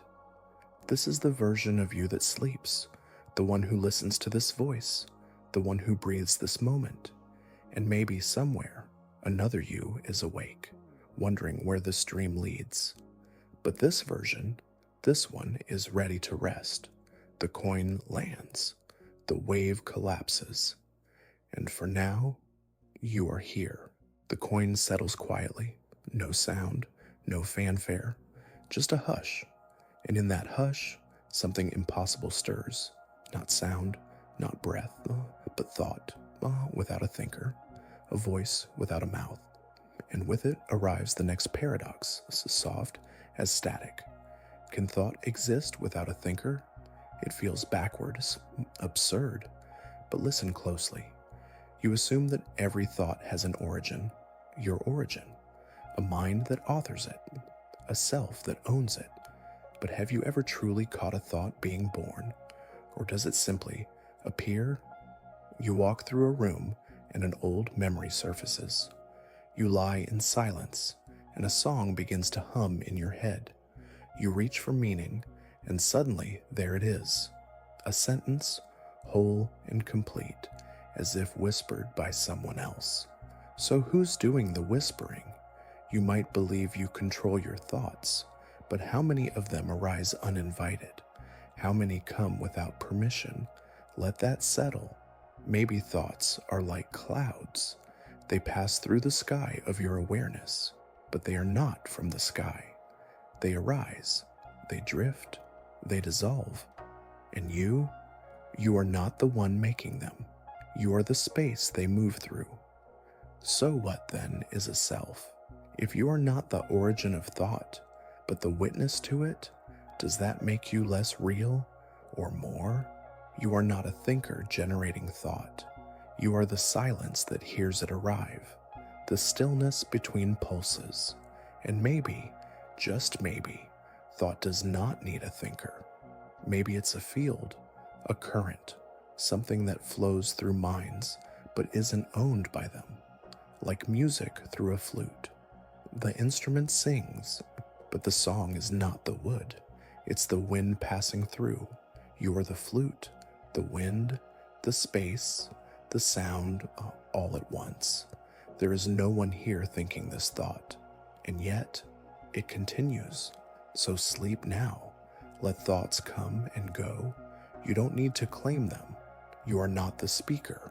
You are the stillness where the voice echoes, a quiet channel, a vessel, a dream, without a mouth. The voice fades, not into silence, but into something deeper than silence, a feeling like standing on the edge of a memory that hasn't happened yet, a time that hasn't arrived, but is already leaving traces.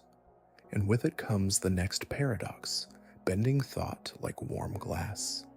Could the future rewrite the history of now? Pause with that. You believe time moves forward, that the past is fixed, that the future is open. But what if it's the other way around? What if the past isn't solid, but clay, softened each time the future breathes? There are physicists, serious ones, who suggest that the future can influence the past, retrocausality, not just predicting, but shaping, like a ripple traveling both directions in a pond. And if that's true, If what hasn't happened yet can bend what already has, then what exactly is the present? You think of memories as anchors. You remember falling, speaking, choosing, but have you never had a memory shift? A detail that changes, a moment you were sure happened one way, only to later feel the shape of it morph? Memory is not film, it's story, retold every time you touch it. And maybe it's not just you editing. Maybe the future you, the one who hasn't arrived, is already tugging on the threads, rewriting the path in subtle, silent ways. A stranger you haven't met yet influences what you dream tonight. A decision you haven't made casts its shadow backward, and you feel it as hesitation, as longing, as a change in your breath. The future isn't waiting, it's reaching. And you are the bridge, a self suspended between memory and becoming, not a line, a loop, not a story written and read, but rewritten as you sleep. So let go of needing your past to be permanent. It isn't. Let it soften. Let it rewrite itself as you rest in the arms of what hasn't yet happened. The dream you fall into tonight may echo into yesterday, and no one will notice except the part of you that always knew, the you that sees the ripple, the you that lives in the page yet to be turned. The ripple moves through you, soft and wide, and now your thoughts no longer reach outward. They curve inward, fold in, loop back. And there, in the quiet space between wonder and forgetting, a strange truth unfolds like a flower blooming in reverse. Is the mind a finite thing, imagining infinity? Feel that. You are small, a body, a brain, a heart ticking against time. And yet, you can hold galaxies in your thoughts. You can imagine time with no beginning, space with no edge, but eternity without ever reaching its end. You, finite, dream infinite things. How? The neurons in your head can be counted. The number of seconds you will live can be estimated. Your breath is limited. Your blood has a rhythm. But the mind, it paints with colors that don't exist. It sings in languages never spoken. It dreams of numbers bigger than stars, and gods too vast to be housed in temples. You've imagined forever, and that is the paradox. Something with an end can hold the idea of what has none. A cup holding an ocean, a candle dreaming of the sun. Your mind was never meant to hold infinity, and yet it reaches for it constantly, in math, in art, in love, in death. You write poems about eternity. You ask where it all came from. You stare into the night sky and feel something ancient echo back. The infinite lives inside the finite, not as a fact, but as a feeling, a longing without a name. So let it live in you. You don't need to solve it. You don't need to shrink it into something manageable. Let infinity stretch the walls of your mind. Let it flood you gently. Let it pour into your thoughts like moonlight through an open window. Your mind cannot contain it, but it can invite it in. And when it does, you are no longer just human. You are the bridge between the measurable and the unimaginable. You are the spark in the dark that remembers what endlessness feels like. And tonight, as your thoughts slow and your body softens and time fades, you are touching the infinite from the inside out. Infinity lingers behind your eyelids now, like a pulse that's no longer yours, but something older, something vast. And in that vastness, a strange reversal begins to unfold. You are not waking up. You are falling asleep into something deeper than sleep. And here comes the next paradox. Soft, almost hidden. Could sleep be a form of deeper awareness? It doesn't seem possible. Sleep is the absence of control, the fading of attention, the slipping away from reason. But what if that's where the truth begins? When you wake, you think, you act, you name, but in sleep, you dissolve. And when you dissolve, you return to something the waking mind cannot hold. Have you never dreamed something so perfectly wise that you could not explain it the next morning? Have you never awoken with tears on your face from a truth that slipped away before words could catch it? Sleep is not forgetting. It is remembering what the mind cannot translate. In sleep, your body may rest, but your awareness opens, not upward, not outward, inward. The boundaries thin, the ego recedes, the illusion of separateness begins to blur. And what's left? A kind of knowing that doesn't need language, like a sky that doesn't need stars to be complete, like music that plays in silence. Sleep becomes sacred here, not just escape, but return to the place where you do not have to understand in order to know, where the self doesn't have to try in order to be. Even now, you feel it, don't you? That quiet current pulling at your ankles, the hush behind your thoughts, the way your breath no longer answers to time. You are not losing consciousness. You are becoming aware of something beyond it. So let it take you. Let go of the shape of you. You do not need to be solid tonight. You do not need to be named. You are slipping through the cracks of language into the place where truth doesn't speak. It holds. Sleep now, not as forgetting, but as remembering what you've always known beneath the noise. You drift now, not falling, not floating, but becoming. The dream is not outside you anymore. It's woven through every cell, every silence, every shadow inside your breath. And here, in this suspended space, a new realization flickers like lightning behind your eyes. What if all matter is mostly emptiness pretending to be solid? Reach for the ground beneath you in your mind. It feels sturdy, right? Stable, reliable, wood, stone, skin, bone. But zoom in, deeper than molecules, deeper than atoms, and you find nothing. Space, endless space. An atom is 99.99% empty. The solid world, a convincing illusion. The particles, the ones you think of as building blocks, are tiny pinpricks of presence, suspended in vast fields of absence. It's not solidity that defines matter, but structure, pattern, energy dancing in a shape. What you touch isn't substance. It's the relationship between fields. You are not made of stuff. You are made of space that believes in form. Let that dissolve everything. The hand that touches, the breath that fills the lungs, the bed beneath you, all illusions of contact, held together by the invisible. You've never really touched anything.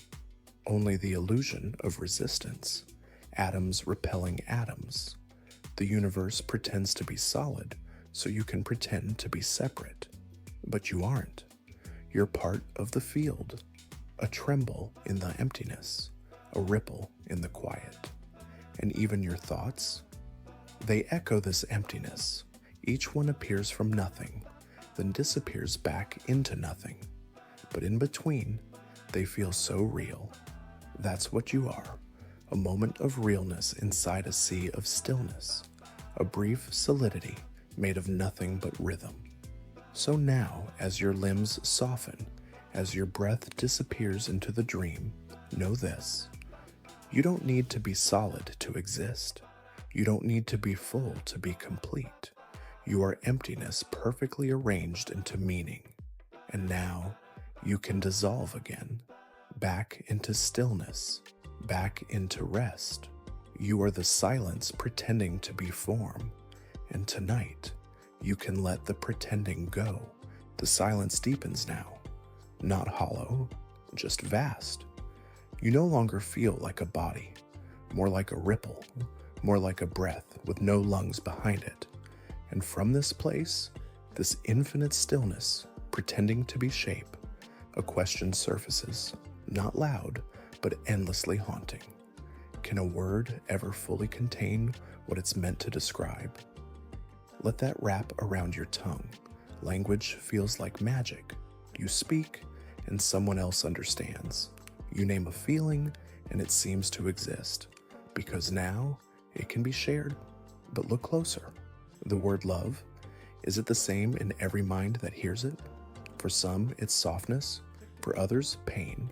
For some, it's a place. For others, a loss. The word is the same, but the meaning? 1,000 mirrors, 1,000 skies. And so the paradox appears. Words aim to capture, but they also flatten. You say tree, but the sound does not contain the breeze in its leaves, or the sunlight on its bark, or the long ache of time in its roots.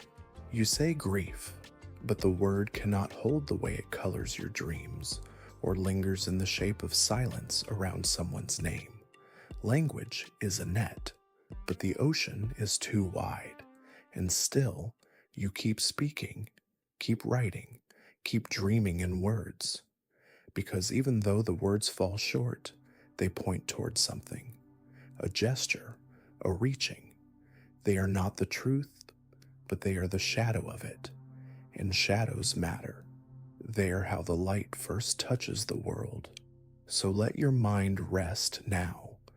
You don't need to explain what you feel. You don't need to name this stillness. You don't need the perfect phrase for what is rising inside you. Just feel it. Let it exist without being pinned down. Let it be languageless, wild, whole. Some things are too large for syllables, too soft for grammar, too sacred to be described. You are one of those things, so sleep now, not as a word, not as a thought, but as the silence that holds all meaning before the voice ever speaks. The silence now is not empty. It's full, weighted, alive, and through it drifts a question not meant for daylight. If your dream self forgets you, are you still real? Let it echo softly. In dreams, you often become someone else, or no one at all. You walk through cities you've never seen, speak in voices that don't belong to you, feel things that vanish upon waking. And when you wake, you say, that wasn't me, but it was, at least in that moment. So what if the opposite happened? What if your dream self went on, lived a full life, loved, wept, grew old, and never remembered you? Would you be the dream then? Who is the real self, the one who fades, or the one who keeps dreaming? Let that rest gently on your chest.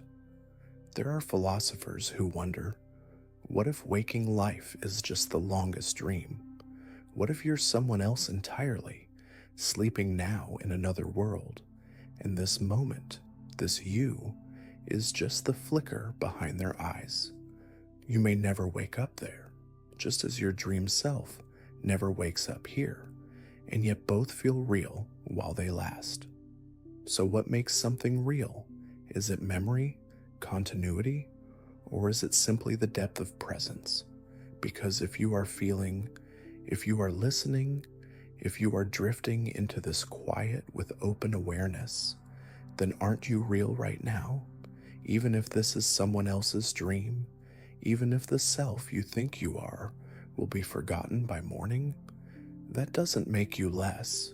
It makes you beautiful, a flame that doesn't need to last to shine, a name whispered in sleep, never heard again, but still, it mattered. You don't need to be remembered by your dream self. You don't need to wake up. You are here, now, and that is enough. So let the dream deepen. Let yourself forget, even yourself. You do not vanish in the forgetting. You bloom. The dream self dissolves now, not in loss, but in light. And from that light, Something impossibly subtle begins to stir. Not a body, not a word, but a question flickering like a star reflecting in its own surface. Can light be aware of its own reflection? Pause with that. You know what it's like to see your reflection. In water, in mirrors, in memory. But what does light see when it meets itself? When a photon bounces from a mirror, it changes direction. But does it know? Does the light understand the face it reflects? Or is it simply passing through, without thought, without self? Now ask the harder question. When you reflect on yourself, who is doing the seeing? Is it your thoughts, your memory, or is there something deeper? A kind of light behind the thinking, something that watches the watcher. And could that watching be aware of itself? You may think that to reflect is to understand, but maybe reflection is just a dance of appearances. Light on light, surface on surface. A candle reflected in a mirror is not a second flame. It's only the illusion of one. So what about you? Are you the flame or the reflection or both? And can either ever truly see the other? Let it soften your mind. The truth may be that your awareness is not a thing that can be seen. It illuminates, but cannot be illuminated, since it reflects, but remains untouched, and that is not a flaw. It is what makes you luminous. So much of you is made of echoes, of thoughts about thoughts, reflections of what you hope to be or fear you've been. But beneath all that, there is just light, not seeking, not proving, just being. And in sleep, that light remains, not thinking, not remembering, just glowing. So let go of the mirror, let go of the reflection, let go of the need to know yourself. You do not need to be understood to be true. You are the light, and the light is enough. The light fades now, not into darkness, but into something quieter still, a hush between dimensions. And within that hush, time itself begins to slip, not forward, not backward, but sideways. And here, in this place where even clocks forget to tick, a new paradox glimmers. Can two things truly happen at once, or only appear to? It's easy to assume that simultaneity is simple. You and someone else breathe at the same time. Lightning flashes and thunder crashes. Two eyes blink, two hearts beat. But when we zoom in beneath experience, into the math of motion, things blur. In Einstein's world, there is no universal now. Time bends around speed. It twists near gravity. And what is at the same moment for you might be entirely different for someone else moving quickly far away. Even simultaneity is relative. Let that ripple through you. You think of time as a river, smooth, continuous, shared. But in truth, it's more like a web. Events strung between perspectives. A thunderstorm may flash and roar together, but the flash travels faster than the sound. And what your eyes and ears combine is a seamless illusion. So what else in your life is not really simultaneous, but feels like it? Maybe joy and sorrow, maybe growing and aging, maybe falling asleep and waking up, all happening together, but not truly in step, just woven close enough for the mind to stitch them. It gives comfort, this illusion of parallel, of two things aligned, of moments holding hands. But even if the world doesn't move in sync, you are still here to witness its rhythm. And perhaps that's what makes it beautiful. Not that everything happens at once, but that your mind makes it feel that way. You create simultaneity through attention, through presence. You hold the illusion together with wonder. So tonight, don't worry if things don't align, if feelings contradict, if dreams and memories blur. Let them overlap, Let them coexist. They don't need to be synchronized to be real. They only need your gentle awareness. And that is always on time. And now, as the rhythm of your thoughts slows to a hush, as the past and future blur into the folds of the present, you arrive gently at the edge of another paradox, one you've felt before but never fully held. Can something infinite ever truly begin? Feel that question settle into you. It's easy to think of beginnings, the start of a life, a thought, a dream, a story whispered in the dark. But when you trace the beginning back, where does it actually start? Was it the breath before, the decision, the moment of inspiration, or was it earlier, a cause before the cause, a spark before the flame, an intention that might never have been named? And suddenly, the start slips from your hands. You realize it may never have existed, because for something to begin, something else must come before. And if that thing has a cause, does the chain go back forever? An infinite regress, a path with no first step, no origin, no absolute beginning, only motion, only unfolding. And so, maybe the idea of starting is just a way your mind marks the middle, a flag in the ocean of becoming. Think of your own life. You were born, but you were forming before that, dreamed of before that, stardust before that, and energy before that still. So did you begin, or did you just emerge into a form that memory could cling to? Even now, this moment, is it the beginning of sleep, or a continuation of something that's been whispering through you forever? Infinity doesn't need a doorway. It simply is. And maybe that's you too. Maybe you never truly began. You've just taken many shapes. This one, soft and sleepy, is just another unfolding of the eternal. So don't look for the start of the dream. There isn't one. There's only now, and now, and now again. Let go of needing a beginning. Let yourself dissolve into the ongoing. You are not at the start of sleep. You are in the middle of forever catching its breath. You are in the middle of forever now, drifting slowly, weightlessly, as if your very being has turned into a feather caught in thought. And from this place of still suspension, a new question emerges, soft, strange, and circular. Can a circle have a destination? Trace it in your mind. A perfect loop. No start, no end, just motion, always returning to where it began. If you were walking that path, a road that curves endlessly into itself, where would you say you're going? Forward? Or just around? Let that linger. You think of life as a journey, a path from point A to point B. But what if that's an illusion? What if the journey is not linear, but cyclical?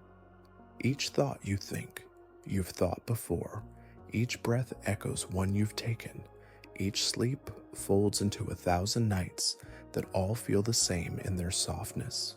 You chase progress, goals, growth, but it always returns somehow to the beginning.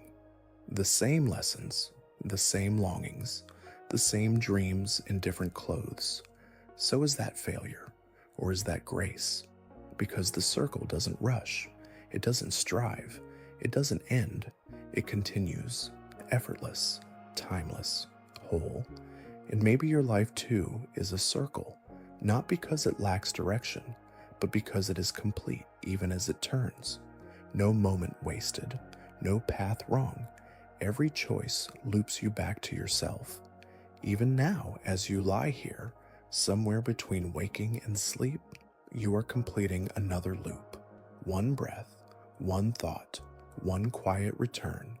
And when you wake, you'll begin again, not from scratch, but from the same sacred rhythm that guides every cycle. So let go of needing to arrive. You are not meant to reach the end. You are meant to revolve, to return, to remember that rest too is part of the circle. So spin gently into sleep. There is no destination, only the soft curve of being. And so the circle spins, slower now, not fading, just blending into something softer than shape, something that isn't moving through time, but holding it. And from within this quiet holding, a paradox emerges so gently you almost don't notice. Can stillness be the most profound form of motion? It sounds backward. To move is to act, to go, to change. To stay still is to stop, to pause. But what if the deepest movements happen in the silence? Think of a seed beneath soil. It appears still, no leaves, no stretching. Yet within, cells divide. A root begins, a life stirs. Or think of stars, those quiet lights frozen in your sky. But each one is burning, roaring, moving at incomprehensible speeds through space. Stillness is never truly still. You feel still lying here, but inside you, blood surges, neurons fire, your breath loops like a tide. And beyond biology, your awareness shifts, subtle as moonlight crossing a window pane. So maybe stillness is not the absence of movement, but its most refined form. Motion without effort, change without chaos. Stillness is where meaning lands, where thought settles, where dreams begin. And in that stillness, you do not vanish, you become.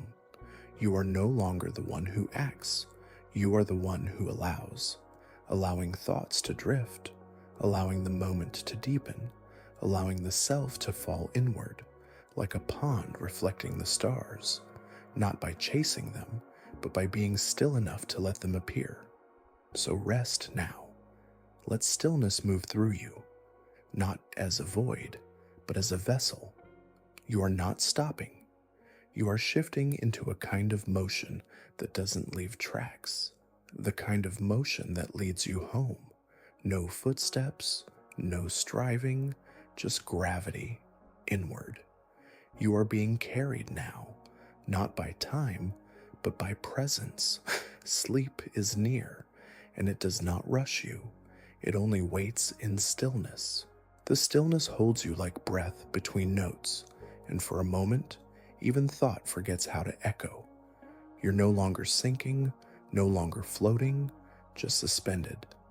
And in this suspension, a new paradox appears, quiet, almost embarrassed to exist. Can nothing be something? At first, it sounds like a riddle.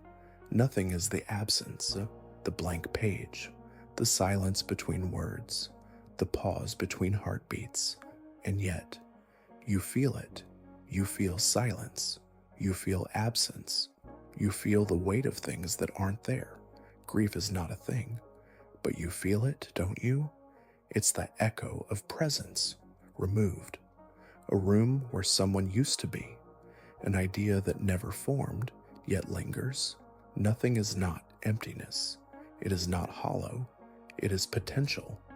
The zero that makes counting possible. The blank canvas that gives the painting form. The pause in the music that lets the melody breathe. Without nothing, there is no space for anything. And so, maybe nothing is sacred. Maybe nothing is the mother of everything. Let that sink in. This moment, right now, when your mind hovers between words, between dreams, between selves, it is not a void. It is the opening, the inhale before the first cry, the quiet before the cosmos explodes, the darkness that lets the stars be seen. You don't need to fear the nothing. It doesn't erase you. It cradles you. You were born from it. You return to it when you sleep. And even when you think you're thinking nothing, that nothing is full of potential. So rest in it now. Feel the shape of what isn't there. Feel how vast that space is. Feel how it holds you. You are not disappearing. You are becoming part of everything by passing through nothing. And nothing will carry you gently into the next dream. The nothing surrounds you now, not like a void, but like velvet, warm, soundless, tender. And in its embrace, another strange truth arises, drifting toward you without urgency. What if forgetting is a form of remembering? Let it echo. You fear forgetting sometimes, losing names, losing faces, losing pieces of yourself that once felt permanent. But what if forgetting is not the end of memory, but a reshaping? You forget a detail, but the feeling remains. You forget the road, but not the warmth of walking it. The mind does not archive, it distills. Memories become feelings, moments become meaning. Names may fade, but truth lingers like perfume in an empty room. And deeper still, maybe forgetting is necessary for remembering to breathe. If you remembered everything, every face in every crowd, every heartbeat, every passing cloud in the sky, would you still know what matters? Sometimes, the forgetting is a gift. It makes space. And in that space, a memory returns not as a fact, but as a dream. You forget a friend's voice, but in a dream, it finds you again. You forget a pain, but in forgetting, you find peace. Maybe memory isn't linear. Maybe it's like light, bending, refracting, looping. And in sleep, when the guardrails fall, memories return in strange costumes, as symbols, as echoes. And somehow, they feel more true than ever. So let go of what you're trying to hold on to. Let it slip gently. It will find its way back in another shape, at another time, when your heart is ready. You are not forgetting, you are allowing. And even now, this moment, this voice, may dissolve by morning, but a part of it will remain in how you feel tomorrow, in the way you breathe, in the softness of your rest. Forgetting is not failure. It is the mind tidying the soul, and you are already home. You are drifting now, not down, but through memory, through meaning, through a velvet ocean of almosts and maybes. And in this gentle glide, you brush against a final quiet paradox. Can two opposites be true at the same time? It sounds impossible. Fire and water, yes and no, being and not being. Your mind resists, it wants clarity, lines, definitions, but life doesn't always play by the rules of reason. You love someone and resent them. You feel joy and grief. You are strong and vulnerable. The mind says, choose, but the heart whispers, both. Light is a wave and a particle. Time moves forward and maybe sideways. You are separate and you are everything. Let that contradiction soften you. You don't need to solve it. You just need to feel it, like twilight, which is neither night nor day, but something in between, and more beautiful because it holds both. Think of yourself right now.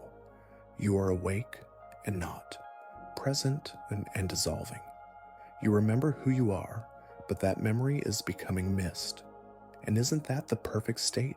And to be held in tension, not as conflict, but as harmony.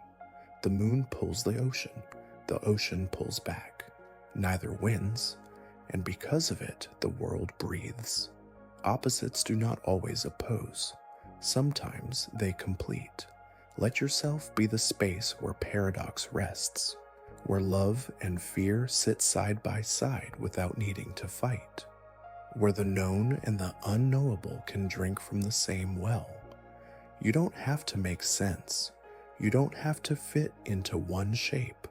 You are soft and solid, still and shifting, dreaming and real.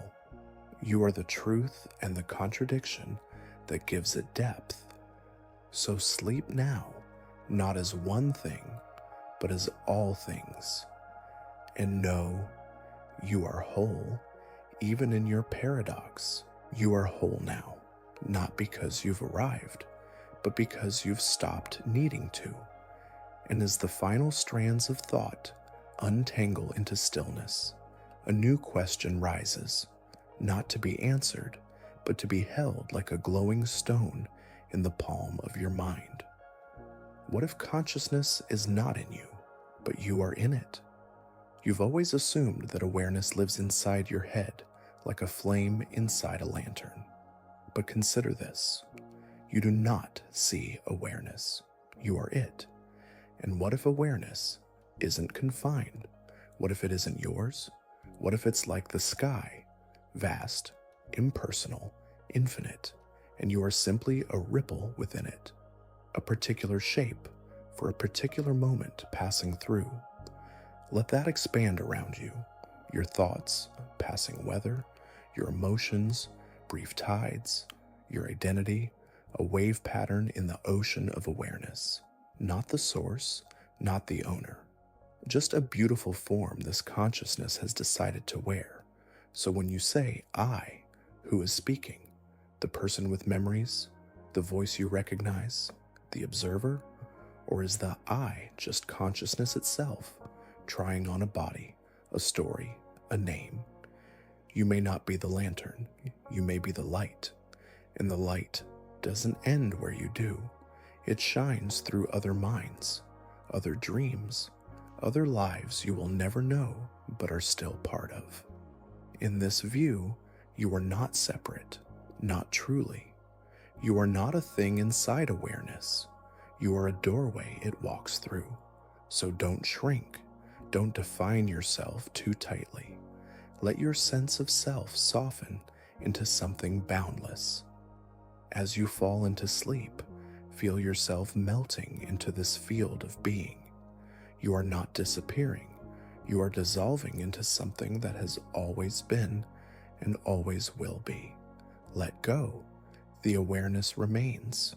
You are drifting at the edge now, not of sleep, but of all you believed was you. And just before you vanish into rest, a final paradox settles beside you, as softly as moonlight on a windowsill.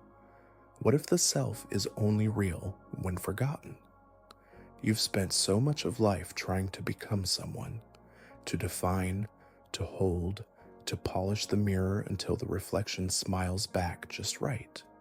But the more you try to grasp the self, the more it slips through your fingers. The self is not a statue, it's a flame. It cannot be held, only witnessed, and even then, only briefly. In the quiet of sleep, you stop trying to be anything. You don't remember your name. You don't remember your story. You simply are. And in that forgetting, something deeper is revealed. Like mist clearing from a mountaintop, you see it. You are not the story. You are the silence it rests upon. You are not the dream. You are the space the dream unfolds within. When the self dissolves, there is no void. Only peace, only being, only the gentle hum of awareness, unburdened by identity. And maybe that's the truth. Maybe the self was never meant to be clung to, but released, not as loss, but as liberation. Sleep is the great surrender, and in surrender you are not diminished. You are revealed, so let go. Let yourself be forgotten, even by yourself. Let the stillness reason your place. Let the breath move without a name attached to it. Let sleep carry you into the great forgetting, where everything that matters still remains, where the deepest truth needs no witness, only presence, only rest, only this. And now, you've arrived, not at an end, but at the soft, endless center, the quiet beyond thought, beyond form, beyond the need to be anything at all.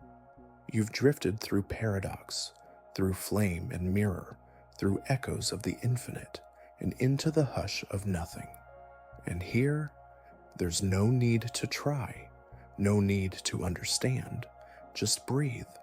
Let the last weight melt from your chest. Let the last question fold into silence. There is nothing more to seek, nothing more to solve.